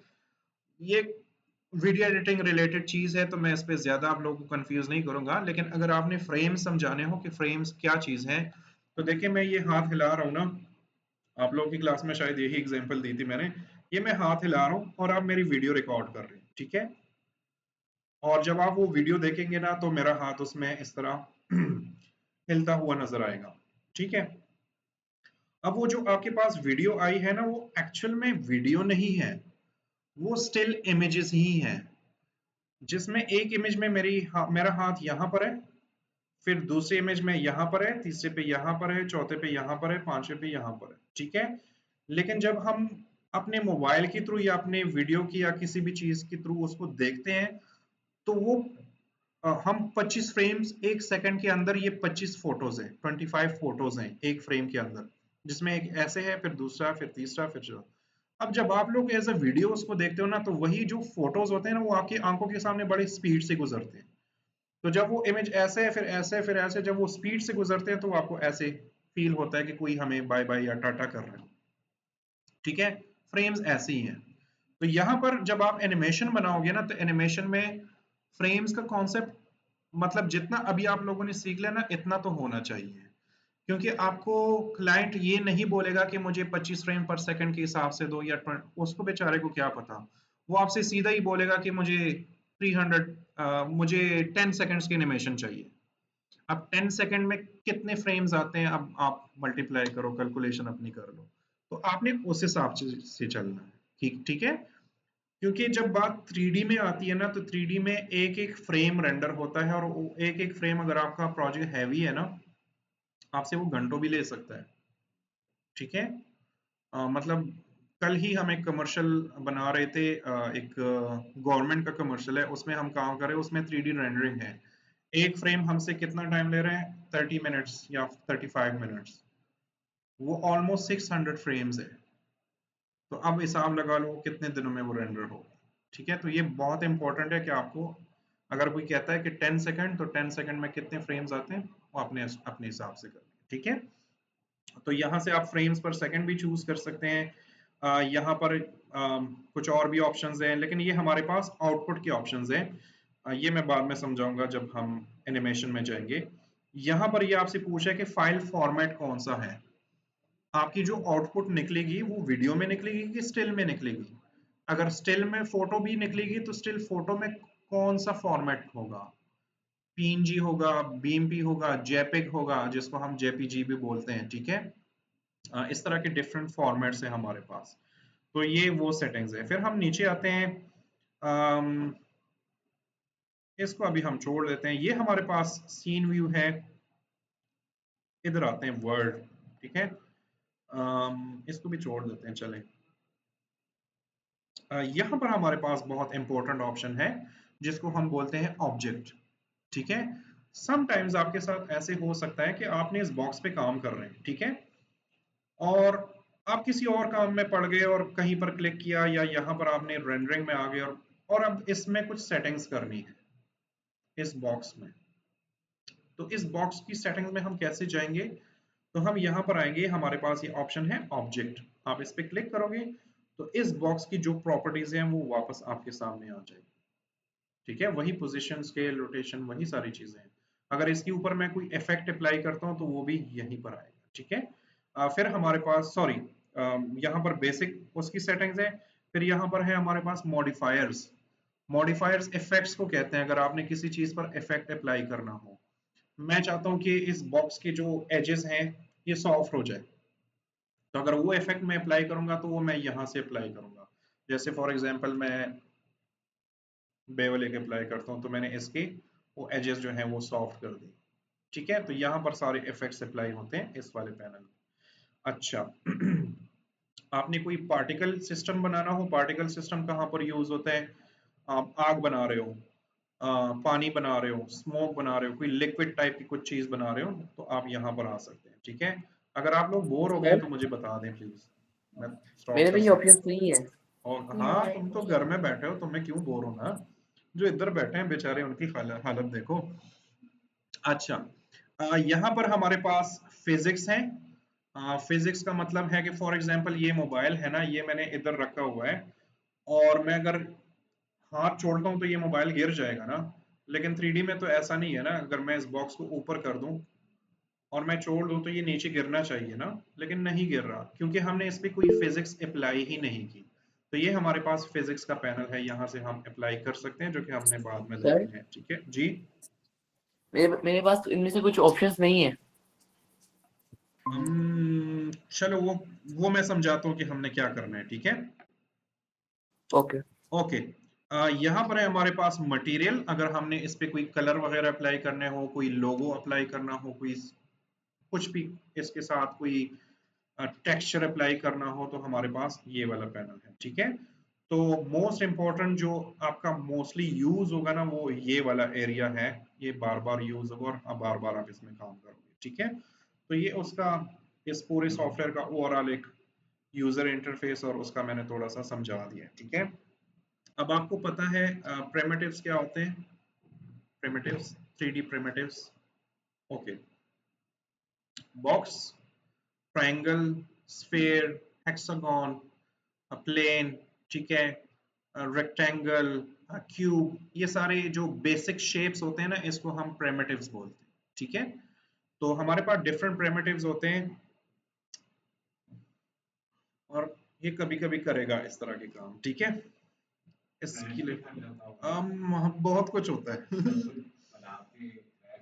um, मेरे साथ बहुत बार हो चुका है, जब टेक्नोलॉजी ज्यादा स्ट्रांग नहीं थी, ऐसा भी हुआ है कि महीने महीने का प्रोजेक्ट मेरा उड़ गया, और फिर वही वाला प्रोजेक्ट हमने 2-3 दिनों में बनाया है। ऑफ कोर्स फिर वो क्वालिटी नहीं थी, लेकिन बनाना तो था।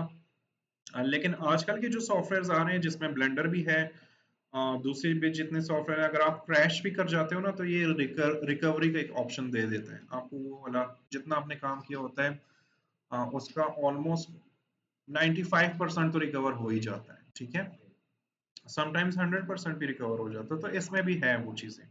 एनी हाउ, हमारे पास ये एक बॉक्स है, अगर हमने इसकी जगह कुछ और बनाना है तो मैं इसको क्लिक करके डिलीट कर देता हूँ। ठीक है, और मैं यहाँ पर आता हूँ, ये हमारे पास जो यहाँ पर मेन्यू है, यहाँ से हम डिफरेंट ऑब्जेक्ट्स बनाते हैं, जैसे हम कैमरा बनाते हैं, हम लाइट बनाते हैं, प्रिमिटिव्स बनाते हैं। ठीक है, इस तरह की चीजें हम यहाँ से बना सकते हैं। तो मैं जाऊंगा यहाँ पर ऐड में, और यहाँ पर है मैश। ठीक है, और मैश में देखिए हमारे पास प्लेन है। ठीक है, प्लेन पे अगर आप क्लिक करते हो और इसकी प्रॉपर्टीज में जाते हो कि इस प्लेन में मैंने कुछ करना है, तो मुझे कहाँ जाना चाहिए? बताओ बताओ, अभी बताएं, मुझे ना स्टूडेंट्स को तंग करने में बड़ा मजा आता है, तुम बताओ। क्वेश्चन मेरा ये है कि इस प्लेन को मैंने फॉर एग्जांपल मैंने बड़ा करना है, इस प्लेन को तो मैं कैसे करूंगा? ये वाला स्केल हम यूज करेंगे ना, स्केल हम यहां से भी यूज कर सकते हैं, लेकिन अगर मुझे इसकी प्रॉपर्टी के अंदर ही आना हो और मुझे न्यूमेरिक की से इसको बड़ा करना हो, तो कहाँ पे जाऊँ? ये है ऑब्जेक्ट, ऑब्जेक्ट प्रॉपर्टीज में आऊंगा। ठीक है, यहाँ पर आप जो भी ऑब्जेक्ट बनाओगे उसकी प्रॉपर्टीज यहाँ पर आएंगी, तो देखिए ये हमारे पास उसकी प्रॉपर्टीज है, यहाँ से भी मैं स्केल कर सकता हूँ। ठीक है, ओके। इसको मैं डिलीट कर देता हूँ क्योंकि जस्ट मैंने ऐसे ही बनाया था। फिर मैं जाता हूँ ऐड में, मेश, हमारे पास क्यूब है, सर्कल है, जैसे मैंने क्यूब पहले भी बनाया था। फिर मैं जाता हूँ मैश में, हमारे पास यहाँ पर है स्फेयर हो गया। ठीक है, फिर मैं जाता हूँ यहाँ पर हमारे पास सिलेंडर हो गया। फिर मैं जाता हूँ यहाँ पर टोरस, एक बहुत इंपॉर्टेंट क्या कहते हैं उसे, प्रिमिटिव है, जो कि हर एक 3D सॉफ्टवेयर में यूज होता है। ठीक है, अच्छा, इसमें जो प्रॉपर्टीज हैं और इसमें जो प्रिमिटिव्स हैं, ये दुनिया के तमाम सॉफ्टवेयर में सेम ही है 3D में। ठीक है, ये टोरस आपको 3D स्टूडियो मैक्स में भी मिलेगा, उधर भी मिलेगा। ठीक है, ओके। ओके ओके, ये हमारे पास टॉरस है, ठीक है। मैं मेश पे जाता हूँ, कोन हो गया, सिलेंडर हो गया, आइकोस्फेयर हो गया, यूवी स्फेयर हो गया। आपने जो भी चीज बनानी है आप यहाँ से बड़े आराम से बना सकते हो, और हर एक में सेम वाली प्रॉपर्टीज अवेलेबल हैं। इसके अंदर फिर कुछ प्रॉपर्टीज डिफरेंट डिफरेंट होती है, हर एक शेप की उसकी क्वालिटीज डिफरेंट होती है, लेकिन जो मेन ट्रांसफॉर्म की क्वालिटीज होती हैं, प्रॉपर्टीज होती हैं, वो सबकी सेम ही होती है, ठीक है। ओके, अब आपको पता है कि एक 3D, अब फॉर एग्जांपल मैं इसको डिलीट कर देता हूँ, ऐड पे आता हूँ और एक मैश में बना लेता हूँ क्यूब का, ठीक है। और मुझे अब इस क्यूब का शेप बिगाड़ना है, या मुझे इसमें मॉडिफिकेशन करनी है, कोई सी चेंजेस करनी है, ठीक है। तो आपको क्या पता है कि एक 3D ऑब्जेक्ट किन किन चीजों से मिलके बनता है? कोई आइडिया है?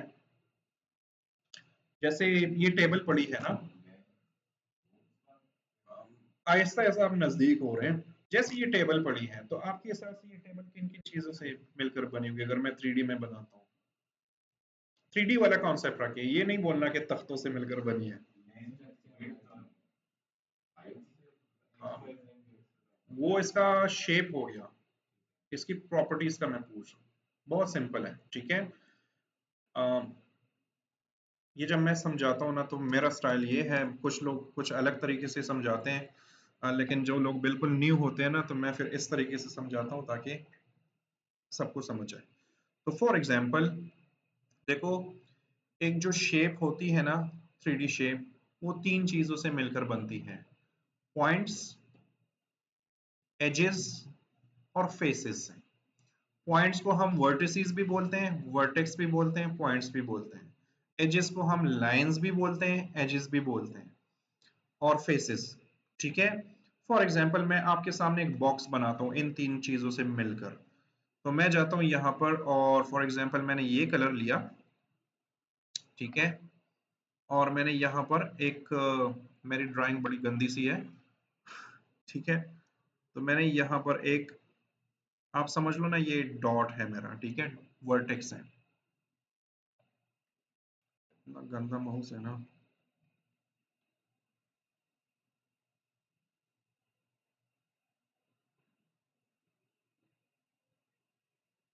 मैंने एक डॉट बना लिया, और यहाँ पर मैंने दूसरा डॉट बना लिया, ठीक है।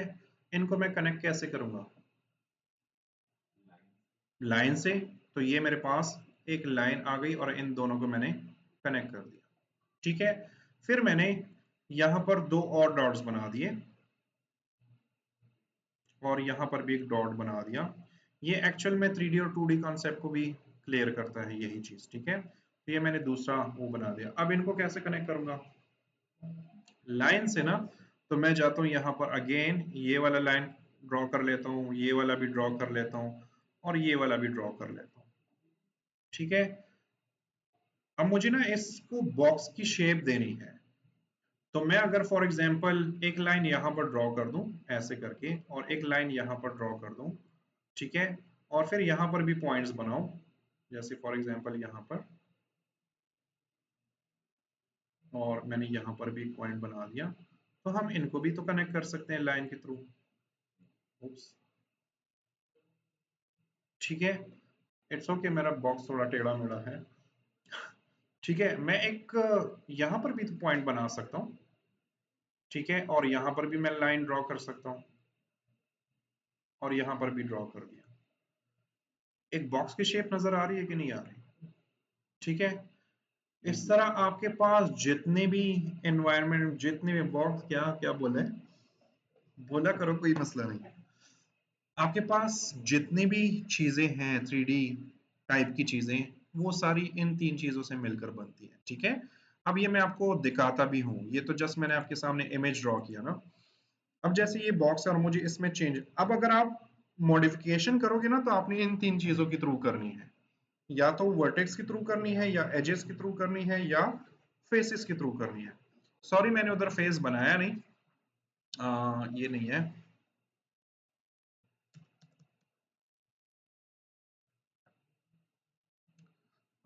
हम सिर्फ फ्रंट बना लेते हैं। फॉर एग्जांपल ये हमारे पास वो बॉक्स है, ठीक है। तो इसका फेस कौन सा है? हमारे पास इसका ये फेस है, अगर इस ये तो इसके बीच में एक होल है ना, ठीक है। तो अगर इसको हमने भरना हो तो हम क्या कर सकते हैं कि हम यहाँ पर आएंगे और फॉर एग्जांपल मैं ग्रीन कलर ले लेता हूँ और इसको मैं ऐसे फिल कर देता हूँ, तो ये हमारे पास फेस हो गया। तो वर्टेक्स, एजेस और फेसेस, ये तीन चीजें हमारे पास एक मॉडल बनाती है। तो इसको मैं बंद कर लेता हूँ और अब हम 3D में आते हैं और इस बॉक्स में हम काम कर लेते हैं, ठीक है। तो सबसे पहले तो मुझे इसकी वो प्रॉपर्टीज एक्टिवेट करनी है जिसमें वो अ, अभी तो ये एजेस, वर्टेक्स और फेसेस से मिलकर बना है, लेकिन उनको मैं एक्टिवेट कैसे करूं ताकि मैं उसमें मॉडिफिकेशन कर सकूं, ठीक है। तो वो बहुत इजी है, आपने इस पे क्लिक करना है और फिर यहाँ पर आना है, ये ऑब्जेक्ट मोड में है, आपने ऑब्जेक्ट मोड से एडिट मोड में लेकर आना है।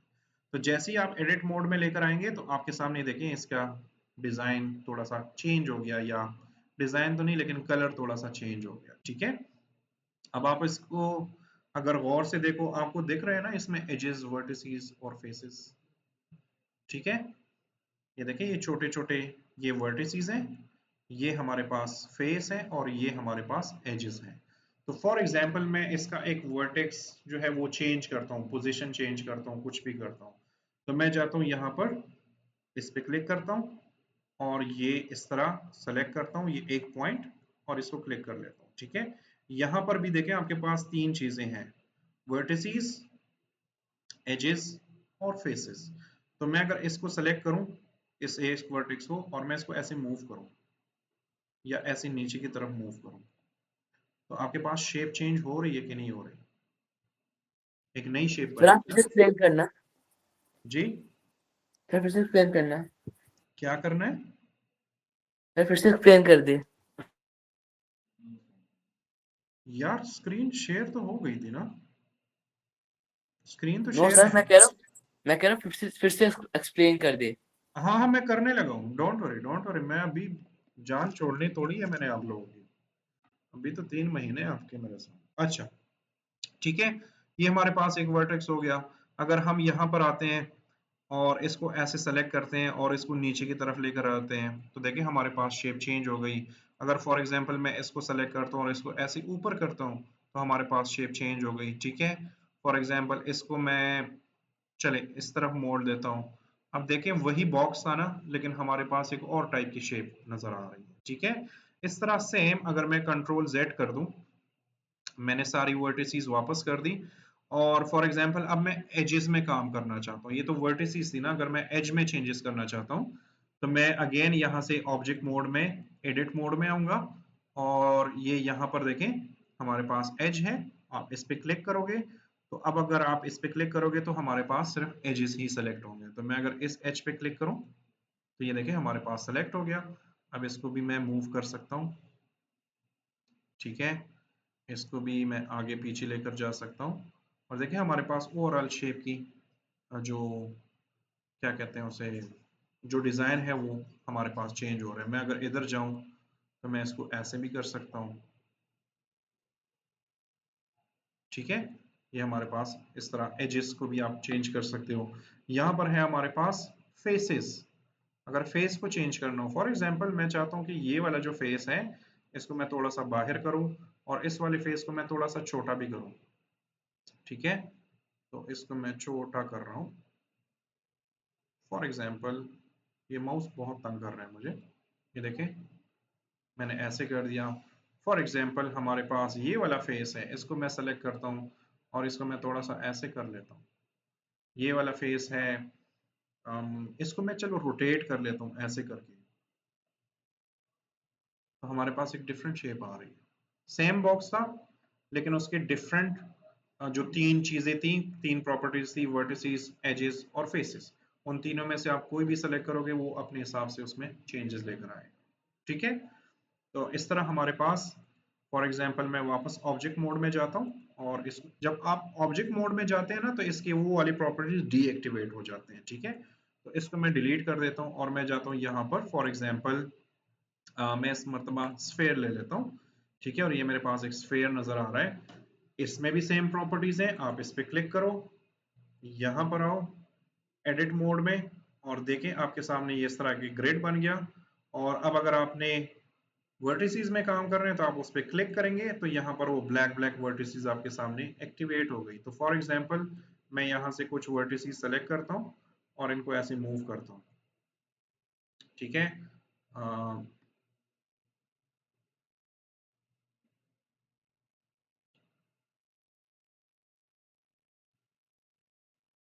फॉर एग्जांपल ये वाली वर्टिसेस मैंने सेलेक्ट की, ठीक है, और इसको ऐसे मैंने मूव कर लिया बाहर की तरफ, ठीक हो गया। फॉर एग्जांपल मैं यहाँ से कुछ फेसेस सेलेक्ट कर लेता हूँ, जैसे मैं रैंडमली ही सेलेक्ट कर रहा हूँ और इसको मैं ऐसे निकाल देता हूँ, ठीक है। यहाँ पर कुछ फेसेस सेलेक्ट कर लेता हूँ और इनको मैं ऐसे निकाल लेता हूँ, ठीक है। और फॉर एग्जांपल मुझे यहाँ पर कुछ एजेस सेलेक्ट करने हैं, तो मैं जैसे फॉर एग्जांपल यहाँ पर कुछ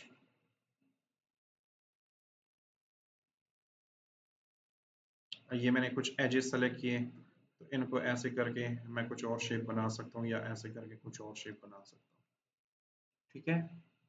इस तरह हमारे पास दूसरा जो ऑब्जेक्ट होता है, ये तो स्फेयर हो गया ना, एक और ऑब्जेक्ट है हमारे पास।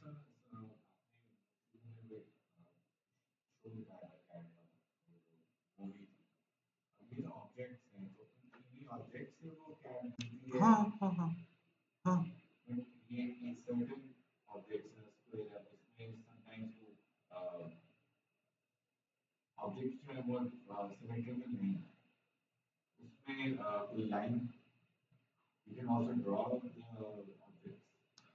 देखो जब कैरेक्टर मॉडलिंग की बात आती है या ऐसी शेप आती है कि जिसमें सिमेट्री की जरूरत होती है, तो हम वो पूरा शेप नहीं बनाते, हम उसका हाफ बनाते हैं। और फिर यहाँ पर हमारे पास सिमेट्रिकल ऑप्शन है, हम वो सिमेट्री ऑन करते हैं तो हम हाफ बनाते हैं, हाफ खुद ही बन जाता है। वो इस तरह है, जैसे ह्यूमन बॉडी हो गई। अब अल्लाह ने जो बॉडी हमें दी है ना, ये सिमेट्रिकल नहीं है, ठीक है। इंसान में, इंसान की जो बॉडी होती है ना, फॉर एग्जांपल मैं टांगों की एग्जांपल दे देता हूँ। तो इंसान को अल्लाह ने बिल्कुल फिक्स एक जैसे टांगे नहीं दी हुई, मे बी कुछ मिलीमीटर सेंटीमीटर इस टांग में इस टांग से फर्क हो, ये वाला थोड़ा सा लेंथी हो, ये वाला थोड़ा सा छोटा हो। उसकी वजह ये है क्योंकि हम चलते फिरते हैं, हमारा बैलेंस भी अल्लाह ने हमें दिया हुआ है। 3D में तो हमें वो चीजें नहीं चाहिए ना, वो तो हमारे कंट्रोल में है। लेकिन एक्चुअल इंसान को अल्लाह ने बैलेंस भी दिया हुआ है, तो वो बैलेंस बनाने के लिए कुछ चीजें छोटी हैं, कुछ बड़ी हैं, कुछ मतलब वो सिमेट्रिकल नहीं है। लेकिन जब आप 3D में आते हो, मैं ह्यूमन बॉडी बनाता हूँ, मैं इंसान हूँ, मैं ऐसी बॉडी आपने देखी होगी ना 3D कैरेक्टर्स की ऐसी बनती है, तो हम जस्ट ये हाफ बनाते हैं। ये वाला जो हाफ है वो इसी की हम सिमेट्री लेते हैं और मिरर कर देते हैं, तो ऑटोमेटिकली वो सिमेट्रिकल ही बनता है, ठीक है। तो इसमें वो वाले ऑप्शंस हैं आपके पास। जैसे आपने कैट की बात की ना, तो कैट का हेड भी बना है, वो किसी स्फेयर से बना होगा। बॉडी में भी उसकी बॉक्स से बनी होगी, टेल में भी उसका सिलेंडर से बना होगा, इस तरह टांगे भी बॉक्स से ही बनी होगी। अब कौन सी चीज से क्या चीज बनेगी, वो एक्सपीरियंस के साथ होता है। जी, एग्जैक्टली, एग्जैक्टली, सेम ऐसी है, वो ऐसी ही होता है।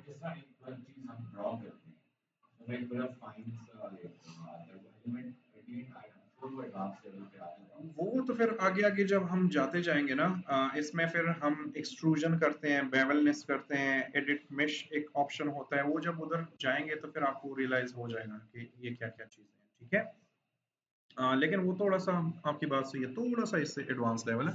हम इसी कोर्स में देखेंगे, कैरेक्टर तो नहीं है, लेकिन हम जब डिफरेंट ऑब्जेक्ट्स बनाएंगे तो फिर आपको रियलाइज हो जाएगा कि कैसे बनते हैं, ठीक है। ओके। तो ये हमारे पास डिफरेंट ऑप्शंस हैं। जैसे मैं अब जाता हूँ सिलेंडर में, बस ये लास्ट ये भी चेक कर लेता हूँ। तो सिलेंडर में भी सेम ही है, मैं अगर एडिट मोड में जाता हूँ तो ये देखें, एडिट मोड में गया, वर्टिसेस पे गया तो इसकी अपनी वर्टेक्स हैं। फॉर एग्जांपल ये हाफ वर्टेक्स को मैं ऐसे कर लेता हूँ, ठीक है। यहाँ पर भी एजेस हैं, तो मैं जाता हूँ फॉर एग्जांपल ये वाले एजेस जो हैं, ये कुछ एजेस मैं सेलेक्ट कर लेता हूँ, ये ऐसे हैं, ठीक है। हमारे पास कुछ फेसेस भी हैं, तो मैं जाता हूँ यहाँ पर फॉर एग्जांपल इस फेस को मैं ऐसे निकाल देता हूँ, तो सिलेंडर से कुछ और शेप बन गई, ठीक है। तो कोई भी ऑब्जेक्ट मॉडिफाई करना हो, आपको उसके एडिट मोड में आना पड़ेगा और ये तीन चीजों को फॉलो करना पड़ेगा, तो फिर आपका मॉडल बनेगा, ठीक है। कोई क्वेश्चन है?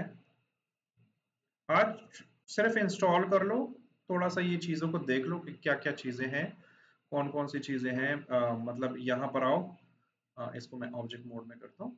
यहाँ पर आए, मेश में आए, प्लेन बनाए, क्यूब बनाए, थोड़ी सी उसकी सेटिंग्स छेड़ लें, ठीक है।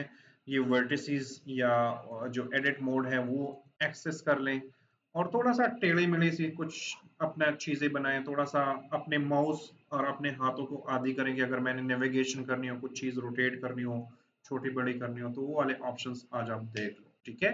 क्योंकि मंडे को हम प्रॉपर एक मॉडल बनाएंगे, ठीक है सर जी।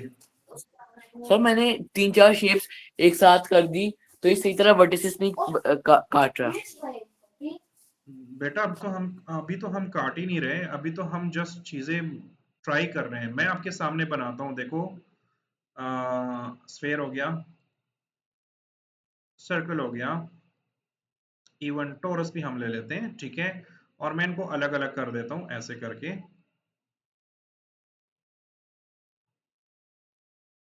अच्छा, एक चीज याद रखें, ठीक है, क्लास के दौरान अगर आप YouTube पे कुछ देख रहे हो और फौरन मुझसे क्वेश्चन करते हो ना, तो मैं भी आप लोगों की तरह ही इंसान हूँ, मैं साइंटिस्ट नहीं हूँ, ठीक है। मुझे इस तरह चीजें याद नहीं रहती। या ऐसे भी नहीं हो सकता कि अब यहाँ पर एक चीज मैं कर रहा हूँ, बना रहा हूँ, और आप उसके अगेंस्ट कुछ और बना रहे हो और उसमें चेंजेस कर रहे हो और आप मुझे कहते हो कि ये तो ऐसे नहीं हो रहा। तो मैं ये नहीं कह रहा हूँ कि मैं सिखाऊंगा नहीं या हेल्प नहीं करूंगा, लेकिन क्लास के बीच में वो हेल्प नहीं कर पाऊंगा।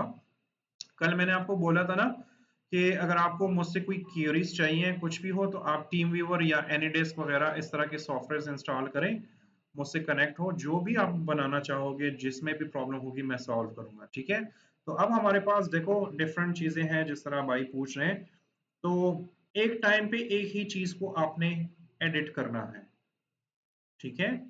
मतलब मैंने बॉक्स को क्लिक किया है ना, और मैं इसके एडिट मोड में गया हूँ और इसको मैं चेंज कर रहा हूँ, तो इस टाइम सिर्फ यही चेंज होगा, ये बाकी चेंज नहीं होंगे, ठीक है। अगर बाकियों में चेंजेस करनी है तो मैं वापस ऑब्जेक्ट मोड में आऊंगा, इस पे क्लिक करूंगा, फिर एडिट मोड में आऊंगा। फॉर एग्जांपल अब इसकी वर्टिसेस आ गई, तो मैं आऊंगा और इसकी वर्टिसेस सेलेक्ट करूंगा, तो ये मैं ऐसे कर रहा हूँ, ठीक है। फिर अगर इसमें चेंजेस करनी हो तो मैं वापस इधर आऊंगा, इस पे क्लिक करूंगा, एडिट मोड में आऊंगा, ठीक है। और इसकी कुछ वर्टिसेस या लाइंस जो भी हैं, ठीक है। फिर मैं इधर आऊंगा, इधर क्लिक करूंगा, एडिट मोड, वर्टिसेस, इसको मैंने थोड़ा लंबा कर दिया, चलो, ठीक है। और इसका मैंने स्केल भी बढ़ा दिया, फॉर एग्जांपल मैंने ऐसे कर दिया, ठीक है। इस तरह आप लोग कर सकते हो। हाँ, ये आज का जो दिन है ना, ये जस्ट इस सॉफ्टवेयर में एंट्री लेनी थी और इसका इंटरफेस समझना था, ठीक है। और कुछ नेविगेशन टूल्स जब जो मैंने आपको सिखाने थे वो सिखा दिए, तो सर इंशाल्लाह जी। सर आप वो ऑप्शन फिर से बताना जिसमें आपने वर्टिसेस और वो चेंज किए थे फेसेस। क्या किया था, वर्टिसेस और फेसेस जिसमें कहाँ पे आपने चेंज किए? मतलब आपने खींचे थे, चेंज किए थे वर्टिसेस, वो ऑप्शन फिर से दिखाना आप। वो आप देख लो, अगर ये वाला ऑप्शन है ना, ये फॉर एग्जांपल ये मॉडल है, मैं एडिट मोड में जाऊंगा, यहाँ पर है ये 3 बटन्स हैं। आपने वर्टिसेस में जाना है तो ये स्टार्ट वाला ये डॉट बना है, एजेस में जाना है तो इस पे क्लिक करना है, और फेसेस पे जाना है तो इस पे क्लिक करना है, तो वो वाली चीजें एक्टिवेट होंगी, ठीक है। अब ये फेस है ओके ना, सर, तो फेस एक्टिवेट हो गया, ठीक है। I got it, thank okay, you. चलो चलो, ठीक है। और कोई क्वेश्चन प्लीज?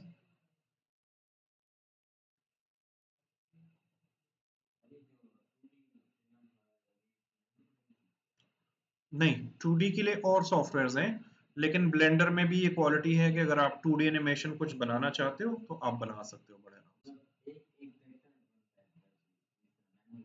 हाँ जी, हाँ, सब कुछ बनाना होता है। देखो ये फील्ड, वैसे तो मैं सबको कहता हूँ कि रॉकेट साइंस नहीं है, वाकई में रॉकेट साइंस नहीं है, लेकिन ये थोड़ा सा पैशन मांगती है, थोड़ा सा टाइम, थोड़ा सा दिमाग मांगती है।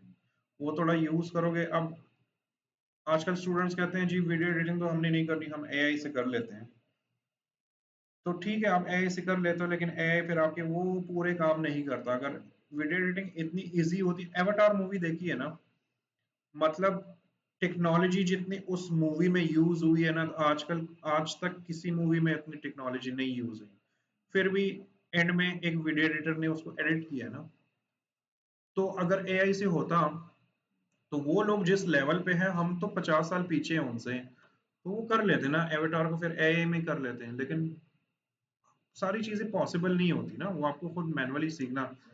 मैं आपको गाड़ी की एग्जांपल, मैं सबको ये एग्जांपल देता हूँ। आप ड्राइविंग सीखते हो ना, तो अगर आपने देखा होगा ना, तो आपको यही कहा जाता है कि पहले मैनुअल गाड़ी चलाना सीखो, फिर ऑटोमेटिक गाड़ी चलाना सीखो, फिर आपको वो इजी लगेगा। अगर आप डायरेक्ट ऑटोमेटिक गाड़ी के पीछे बैठ गए ना, तो इमरजेंसी में फंसोगे, गाड़ी भी होगी लेकिन उसमें गियर होगे और आपको समझ नहीं आ रही।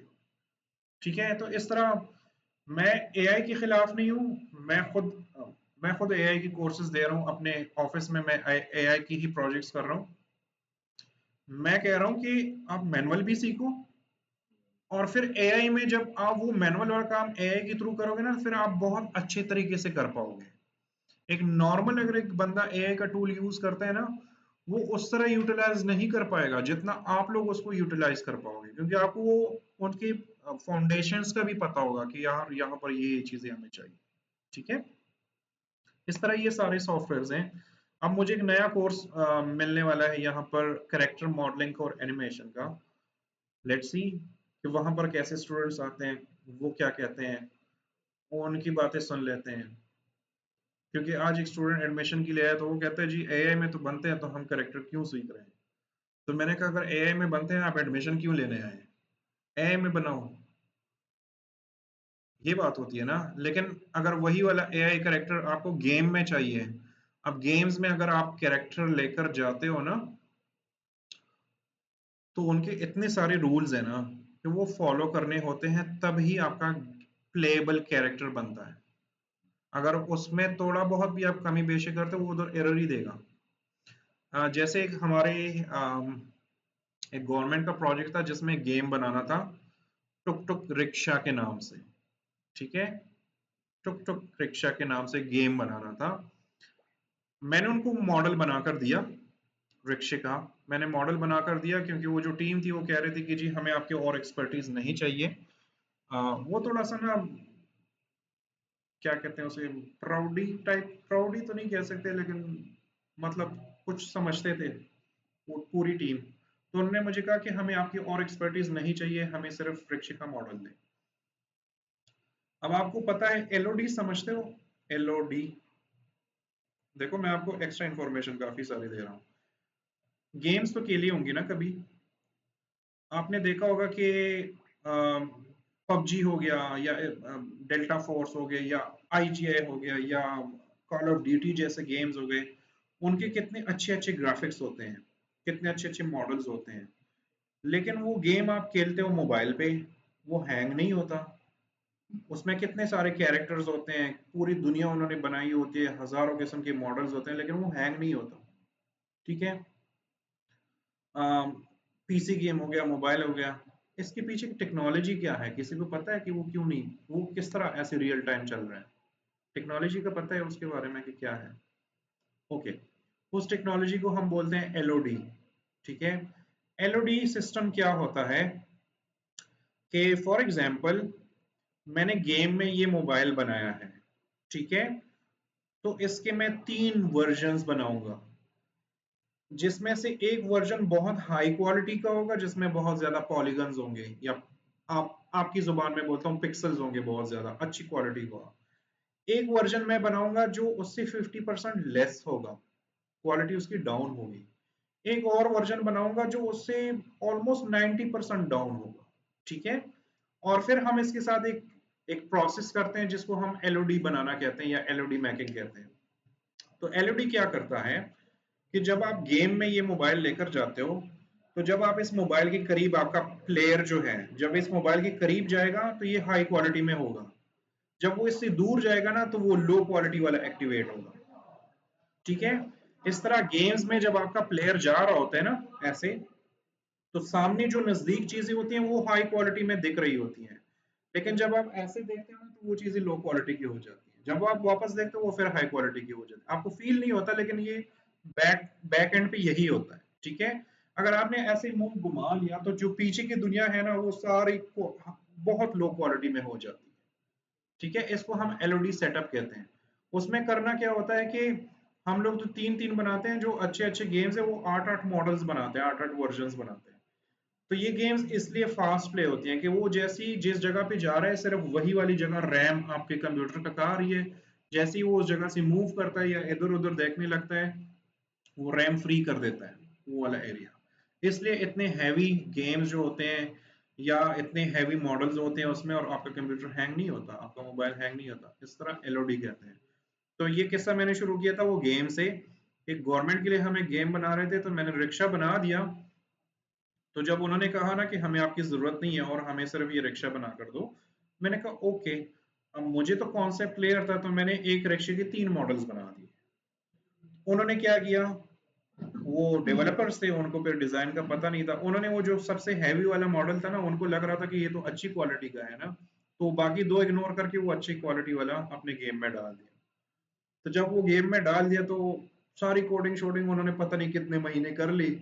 अब जब गेम प्ले करते हैं गेम हैंग हो जाए, तो रैम बढ़ा दिया, सिस्टम नया सेटअप ला कर दिया। अब मुझे नहीं बता रहे हैं, लेकिन जो उनका हेड है वो मुझे बार बार कह रहे हैं कि इनसे कुछ गड़बड़ हो रही है, गेम बन नहीं रहा, वो हैंग हो जाता है, ये हो जाता है। और मुझे ये लग रहा था कि यार ये गेम डेवलपर है, इनको पता होगा, तो मैंने भी नहीं बताया। अब वो गेम बनाते हैं, प्ले करते हैं, हैंग होता है या क्रैश होता है या रिस्टार्ट हो, ब्लू स्क्रीन का एरर कभी देखा होगा, कभी वो एरर आता है। इतना कर दिया ना कि उन्होंने पता नहीं उस जमाने में कितना रैम और क्या क्या लाखों रुपए कंप्यूटर पे खर्च करके गेम प्ले कर दी। गेम प्ले हो गई, लेकिन वो फिर ऐसे ऐसे चल रही थी। रिक्शा चलने लगा लेकिन ऐसे ऐसे चलने लगा, बहुत हैवी था। एंड ये हुआ कि तकरीबन 6-7 महीने बाद वहां के जो डायरेक्टर थे उन्होंने मुझे बुला ही लिया। कहते यार आ जाओ, मसला क्या है, तुम बना रहे हो ठीक है, ये बना रहे हैं, ये डेवलपर्स हैं, तुम डेवलपर भी नहीं हो, तो तुम्हारे ठीक होते हैं, इनके क्यों खराब होते हैं। मैं गया हूँ, यूनिटी में वो बना रहे थे। मैंने जब जैसे ही प्रोजेक्ट खोला ना और रिक्शा को देखा, मैंने कहा यार क्या मसला है। अब उनको एम्बेरस भी नहीं करना चाह रहा था क्योंकि उनका डायरेक्टर साथ में खड़ा था।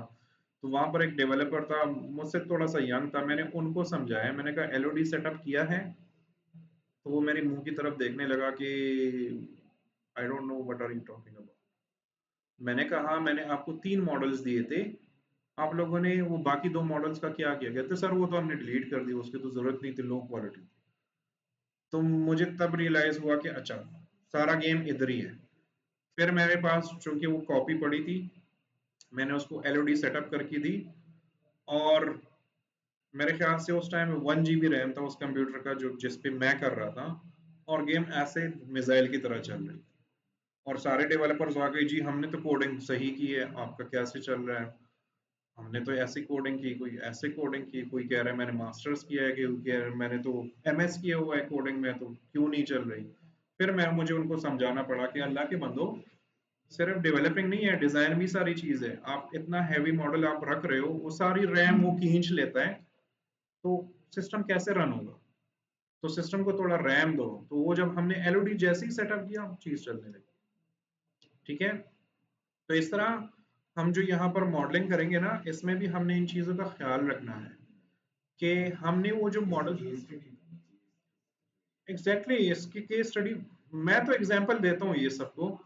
मैंने एक और भी टेक्नोलॉजी वो की हुई है, मैं अभी वो भी जल्दी जल्दी में डिस्कस कर लेता हूँ क्योंकि टाइम खत्म हो गया। लेकिन हमने मॉडलिंग ऐसी करनी है कि हमने देखना है कि वो मॉडल हमें किस चीज के लिए चाहिए। फॉर एग्जाम्पल मैं परफ्यूम बॉटल बना रहा हूँ, तो परफ्यूम बॉटल अगर सिलेंडर है शेप, तो मुझे उसको इतना ही सॉफ्ट करना है कि वो आंखों को थोड़ा सा सही दिखे, सॉफ्ट दिखे।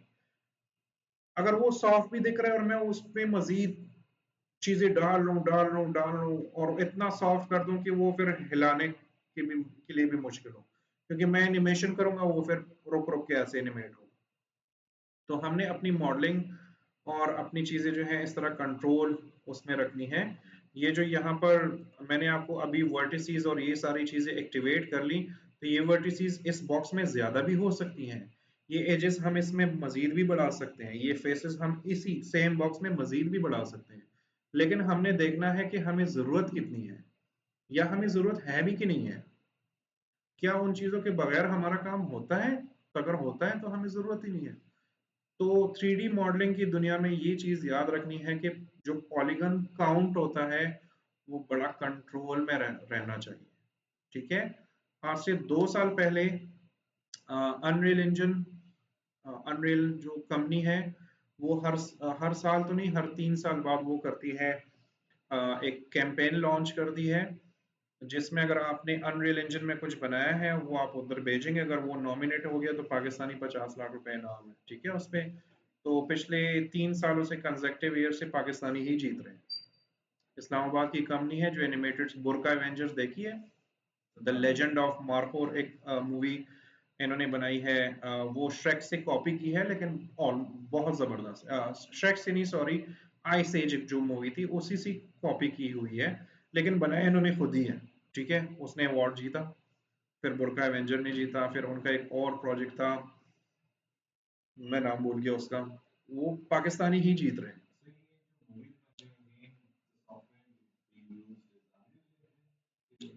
डिपेंड करता है। ठीक है। आप अनरियल इंजन में करते हो या आप माया में करते हो। ठीक है। दुनिया ना एडवांस हो रही है, हम रेंडरिंग के लिए बैठ नहीं सकते, हमें रियल टाइम में ही चाहिए चीजें। तो अनरियल इंजन रियल टाइम है, आपने बॉक्स बनाया और उस पर आपने रिफ्लेक्शन डाल दी, तो नॉर्मल 3D सॉफ्टवेयर में आप रेंडर करोगे तो तब ही वो आपको रिफ्लेक्शन दिखाएगा, लेकिन अगर अनरियल इंजन में लेकर जाते हो तो वो उसी टाइम आपको देगा, बगैर रेंडर के वो आपको, ऑफ कोर्स वो ज्यादा बेहतर है, और रियल टाइम आपको आउटपुट मिल रही है ना, तो वो ज्यादा बेहतर। ये जो मैं स्टार्ट में कह रहा था की शॉट का मैंने नाम लिया है, वो रियल टाइम है। ये बॉक्स मैंने बना दिया ना, आप उधर लेकर जाओ, इस पे कलर अप्लाई करो, आपको डायरेक्टली दिखेगा, रेंडर करने की जरूरत ही नहीं है। मतलब आपके हजारों घंटे बचत हो जाती है। तो ये चीजें इंपॉर्टेंट है। ठीक है। इंशाल्लाह नेक्स्ट क्लास में हम एक पूरा बेसिक पैरामीटर से एक पूरा मॉडल बनाएंगे और हम उनको कंट्रोल हालत में रखेंगे, और उसकी लाइटिंग, टेक्सचरिंग, एनिमेशन, एनिमेशन तो नहीं होगी खैर, लेकिन जो लाइट वगैरह होगी वो सारी चीजें हम उसमें करेंगे। ठीक है। आज जस्ट इंट्रोडक्शन था इस सॉफ्टवेयर का, तो आप इंस्टॉल करो, कोई प्रॉब्लम होती है, मैं अपना नंबर कल भी दिया था, आज मैं दोबारा कर देता हूँ, ताकि जिन लोगों के पास मेरा नंबर नहीं है वो भी नोट कर लें।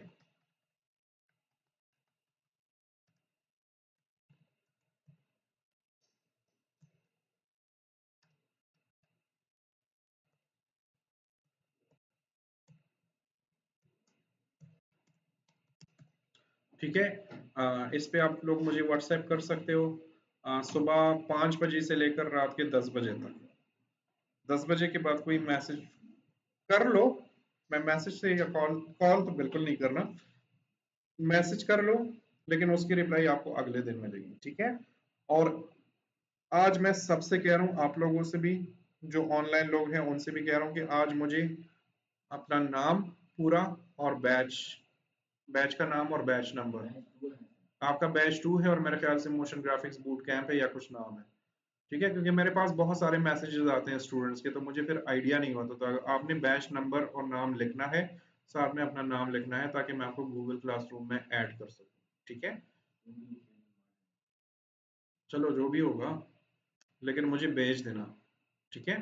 आपका जो ऑफिशियल ग्रुप है ना उसमें जो नाम लिखा है वही नाम लिखो, ताकि मुझे उधर याद हो, तो मैं आपको उधर ऐड कर दूंगा। और इंशाल्लाह जो आज का जो हमारा क्लास हुआ है ये रिकॉर्डिंग भी आपको उधर मैं अपलोड करके दे दूंगा। ठीक है। और फिर हम जो जो भी क्लासेस लेते जाएंगे वो भी अपलोड कर दूंगा। आज भी ये क्लास रिकॉर्ड हुई है, मैंने भी रिकॉर्ड की है पर्सनली, और नेक्स्ट ने भी रिकॉर्ड की है, लेकिन जैसे ही आपका कोर्स खत्म होगा नेक्स्ट डिलीट कर देगा, लेकिन मेरे वाले रहेंगे। ठीक है। तो मैं आपको गूगल क्लासरूम में अपने वाले ही लिंक शेयर करूंगा, ताकि आप दुनिया में कहीं पर भी हो, साल बाद चेक करो, 10 साल बाद चेक करो, तो आपके पास अवेलेबल है। ठीक है। कोई और क्वेश्चन है? ऑनलाइन लोगों का कोई क्वेश्चन है भाई?